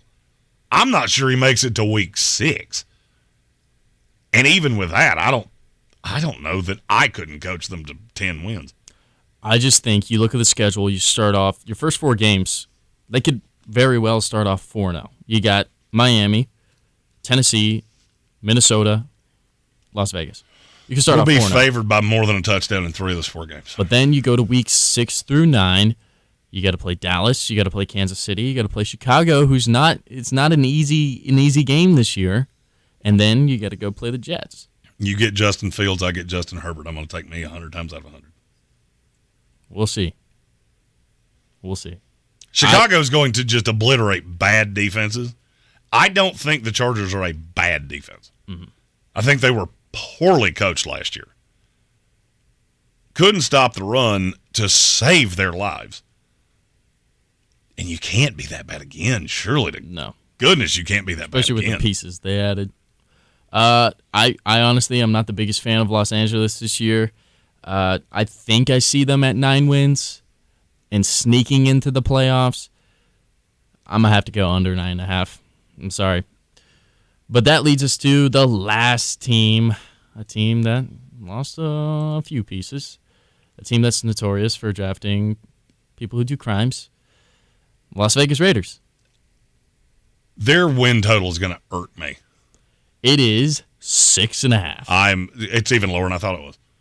The fact that there's 3 games difference between the Denver Broncos and the Las Vegas Raiders might be the stupidest thing we've said on the show all day. Because I just don't think they're that different. Mm-hmm. I look at both of them. You have a question at quarterback. I think the defense has pieces. If you could if somebody you could meld those 2 defenses together, I think it's the best in the league. I think so too. The problem is that they both have holes that scare me to death. Yes. I like your receivers. I think you're going to be able to run the ball. That describes both of these teams, and somehow there's 3 games discrepancy between them. I will go over on the Raiders. Over? Over. I will go over on the Raiders, yes. See, I'm going to have to disagree with you on this one as well. And this is probably, if we were doing a confidence scale, I would say the Raiders are probably in my top 5 of how confident I am that they beat that number. See, I like bad teams in the NFL. Bad, awful, awful teams win 3 or 4 games. Yeah. I do not think the Raiders are a bad team. I think they are poorly coached. I think they have a bad coach, but I don't think they're a bad team. I personally like Jimmy Garoppolo, but I don't even know if he's going to be playing. That's what scares me. And I think that's why this number's so low. Yeah. I think if somehow he gets out in camp and starts doing legit work and we see him on the field and know the foot is okay, that number will go up. I think so, too. I think Denver will come down a game, Vegas will go up a game, and then that will make more sense. I think that's... I would get Vegas at 7.5 and Denver at 8.5, 9.5 in Denver and 6.5 in Vegas. It is asinine to me. Well, that's the only thing scaring me right now is if Jimmy's healthy, I think the number goes up, but do we want to see Brian Hoyer, Aiden McConnell, Chase Garbers behind center? No. So I'm going to go under. Jonathan Welch just said the Broncos winning against Chicago. Make up your mind. That has absolutely nothing to do with what I said about a good offense. I said Chicago will eviscerate bad defenses. Denver is not a bad defense. Not at all. Or a bad offense. It very well could be a bad offense. This is an interesting division to me, and it feels so easy that it scares me. That something's going to come out of the woodwork, and I'm pretty sure if I had to wager it, that thing would be the Las Vegas Raiders. I don't see a surprise out of the Broncos, and I don't think the Chargers can fall that flat, and Kansas City is death, taxes, and Andy Reid and Pat Mahomes go to the playoffs. About the only things you can count on in this life. You're in the Sportsocracy on ESPN Radio Asheville. One more segment before we tie it up here on a Thursday. The Dallas Cowboys offseason foul coming up next.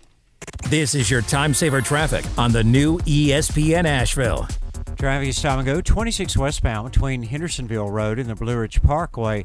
26 eastbound is slow approaching Brevard Road, continuing to the French Broad River. Again, 26 eastbound slows between Long Shoals Road and Airport Road. 40 westbound slowing between the 26-240 split and George's Branch Road. 40 westbound in Haywood County, stop and go between NC 209 and US 276. Sweeten Creek Road, north and southbound, approaching Mills Gap Road is slow. Hendersonville Road, northbound, approaching Fletcher near Fanning Bridge Road. Traffic is stop and go. Hendersonville Road, northbound, again slow between the Arden area and Long Shoals Road.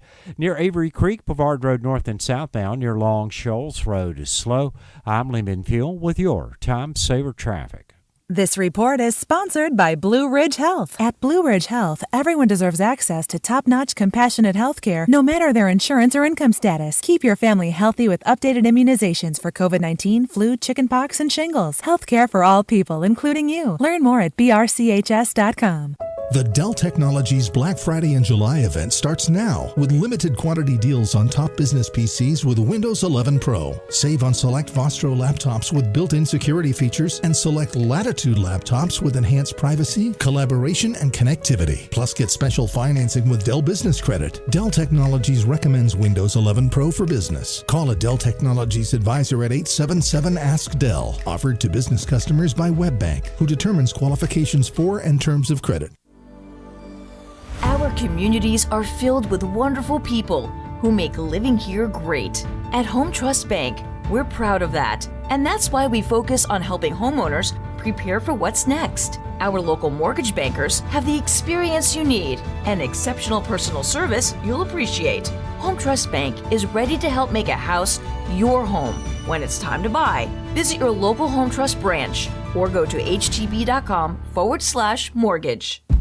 At Ingalls, whether we're celebrating Friday night rivals, televising college basketball games, bringing the Fan Fest to semi-pro soccer, or taking you out to the ball game at your minor league park, it's all in the bag. Ingalls, low prices, love the savings. If cleanliness is next to godliness, look around the car right now. Is that very godly? Look, life comes at you fast, but so does WBNC Auto Detailing. They have the tools to make your interior look like it's coming off the showroom floor. You don't believe me? Check them out on Instagram. All that filth and years of stains disappear. WBNC Auto Detailing does full interior and exterior details with paint correction, and they do wax and ceramic coatings. Call WBNC Auto Detailing at 455-3700. Premium care with a Southern hospitality touch. The Sportsocracy. The ceiling is the roof. Let's make it happen. Let's keep moving forward. Putting a bow on it for a Thursday with how about them Cowboys? I am on record as saying I like this team way more than I should. I do too. Way more than I should. I do too, man. They made some moves this offseason, and it's hard not to love them. I had two huge issues with this team last year. And it was the absence of the deep threat outside of CeeDee Lamb, and Trayvon Diggs is not a number one corner in this league. He is the guy that you use to victimize teams who don't want to throw at your one. You fixed them both. GG Gambling in our YouTube comments. I'm your huckleberry. Said Rule 7. Who has a better coach, quarterback, pass rush, and defense? Well, here's the thing. Not many teams are going to have a better quarterback than Dak Prescott. That defense is pretty formidable at this point. But then you get to that first thing. The coach. I don't know what you're going to get out of Kirby. Yes, that's what I call it. There was a video game back in the 90s of a big, inflated. Kirby. He kind of looks like Mike McCarthy. He also kind of looks like Tank. He looks like Tank in that treasure chest with the beach ball there. Yeah, I mean, Tank, he gained a little bit of that weight back that he had lost yesterday. Look, Tony Pollard being the bell cow fixes the problem that I had with Cowboys for a long time. That Ezekiel Elliott, he was the sparkler of NFL running backs. He shined really bright for a minute, and then it burned out. And then Jerry moved off of it, which he should have. And now I think you've got a dynamic running back, you've got an above-average NFL quarterback, and you've got a set of weapons that I fully believe in. And I'm going to be able to get after you with DeMarcus Lawrence and Micah Parsons. I love the corners. I like that there's a lot of stability year over year with what you brought back. I don't see a lot of holes in Dallas. As a matter of fact, the only one hole that I really see is your coach. And then the potential second hole is the division you play in. Oh, yeah. Because Philadelphia is really good, and they're going to be good for a long time. Nobody knows about the Giants yet. Could they play like they did last year, or could they play like the year before? I'm going to say something that will be it's going to be a little spicy. It's going to be a little spicy. Okay. The Philadelphia Eagles will play 5 games before they're even so much as challenged. So if you're Dallas, you've got to be looking across the aisle going, Philadelphia is going to start 5-0. We catch the Giants in New York, the Jets, the Patriots, who that ain't going to be fun, and the 49ers in San Francisco. Now, you get that leaned out part of the schedule, it just comes a little later on. To me, if Dallas comes out of that first 5 games, they can beat the 2 New York teams, they beat the Cardinals, they beat the Patriots. That's your high side. Yeah. I don't think you're starting 5-0. You have to avoid the disaster of you lose to the 2 New York teams, and then you lose to San Francisco. Now you're 2-3. You're 3 games out of the division, and now your entire path through the playoffs is going through somewhere else. I love everything Dallas has done. I have said I think they're the second best team in the NFC. I like them better than San Francisco. I like them better than Seattle. I like them markedly better than the Lions. But there's still a possibility that your high side is being the 5. Yeah. Of that you have the second best record in the NFC, and you need to get lucky just to get 1 home game in the playoffs. Because I think it's going to be neck and neck right there. I really do. I think between the Cowboys and the Eagles, whoever wins that division, mark my words, will be the number 1 seed in the NFC. I would agree with that. I would wholeheartedly agree with that. I think there's a possibility the 2 best records in the NFC come out of the NFC East. When I predicted the season, I had them both going 13-4. It might be a little high for me on Dallas. It's not a little high for me on Philadelphia. I could see Dallas going 12-5 again, and you're going to have to prove that you can beat somebody in their house. But I don't know that there's a team that has improved more in this offseason than the Dallas Cowboys, and they didn't even do that much. Mm-hmm. They had a checklist of what they wanted to do, and they accomplished it. I totally agree with you, Jeremy. We'll be back with you tomorrow, 3 p.m., with Asheville Police Chief David Zach for the first 2023 edition of Beat the Chief with Clarissa Hyatt Zach. And we will do the NFC over-unders. And I'm going to eat a peanut butter and jelly sandwich. First one of my entire life. Everybody have a good night. We'll see you tomorrow right back here on ESPN Radio Asheville, 92.9, 880, and 1400. This is your Exergen Temporal Scanner weather forecast on ESPN Asheville. Increasing storm chances for the holiday weekend ahead, but not much on weather radar tonight. Most of the storms hanging out over across the state line in Tennessee. Our temps in the mid-60s in the valley tonight. Isolated thunderstorms Friday, Saturday, Sunday. Increasing storm chances, rain chances going higher for the holiday. Temps in the upper 80s near 90 degrees. I'm meteorologist Scott Lariamore. That's the latest Weather Channel forecast. This is your time saver traffic on the new ESPN Asheville. Driving slow, 240 westbound between Charlotte Street and Montford Avenue. 26 westbound stop and go between Hendersonville Road and the Blue Ridge Parkway. 26 eastbound light delays between the Blue Ridge Parkway to approaching Airport Road. 40 westbound slow between the Smoky Park Highway and George's Branch Road. 40 westbound in Haywood County stop and go between NC 209 and US 276. Near Avery Creek, Brevard Road north and southbound near Long Shoals Road is slow. Brevard Road southbound between the Blue Ridge Parkway and Clayton Road near the North Carolina Arboretum also slow. Sweeten Creek Road north and southbound approaching Mills Gap Road is slow. Hendersonville Road northbound approaching Howard Gap Road near Fletcher slow. Hendersonville Road northbound approaching Long Shoals Road is slow. I'm Lyndon Fuel with your Time Saver Traffic. This report is sponsored by KFC. Everybody's going to want KFC's new Kentucky Fried Chicken Nuggets. Each hand-breaded nugget is made with 100% white meat and their famous original recipe. You've never had nuggets like these. That's finger-licking good. From the Ingalls Studios, this is ESPN Asheville, WPEK, W225CJ Fairview, WMXF Waynesville, and iHeart radio station.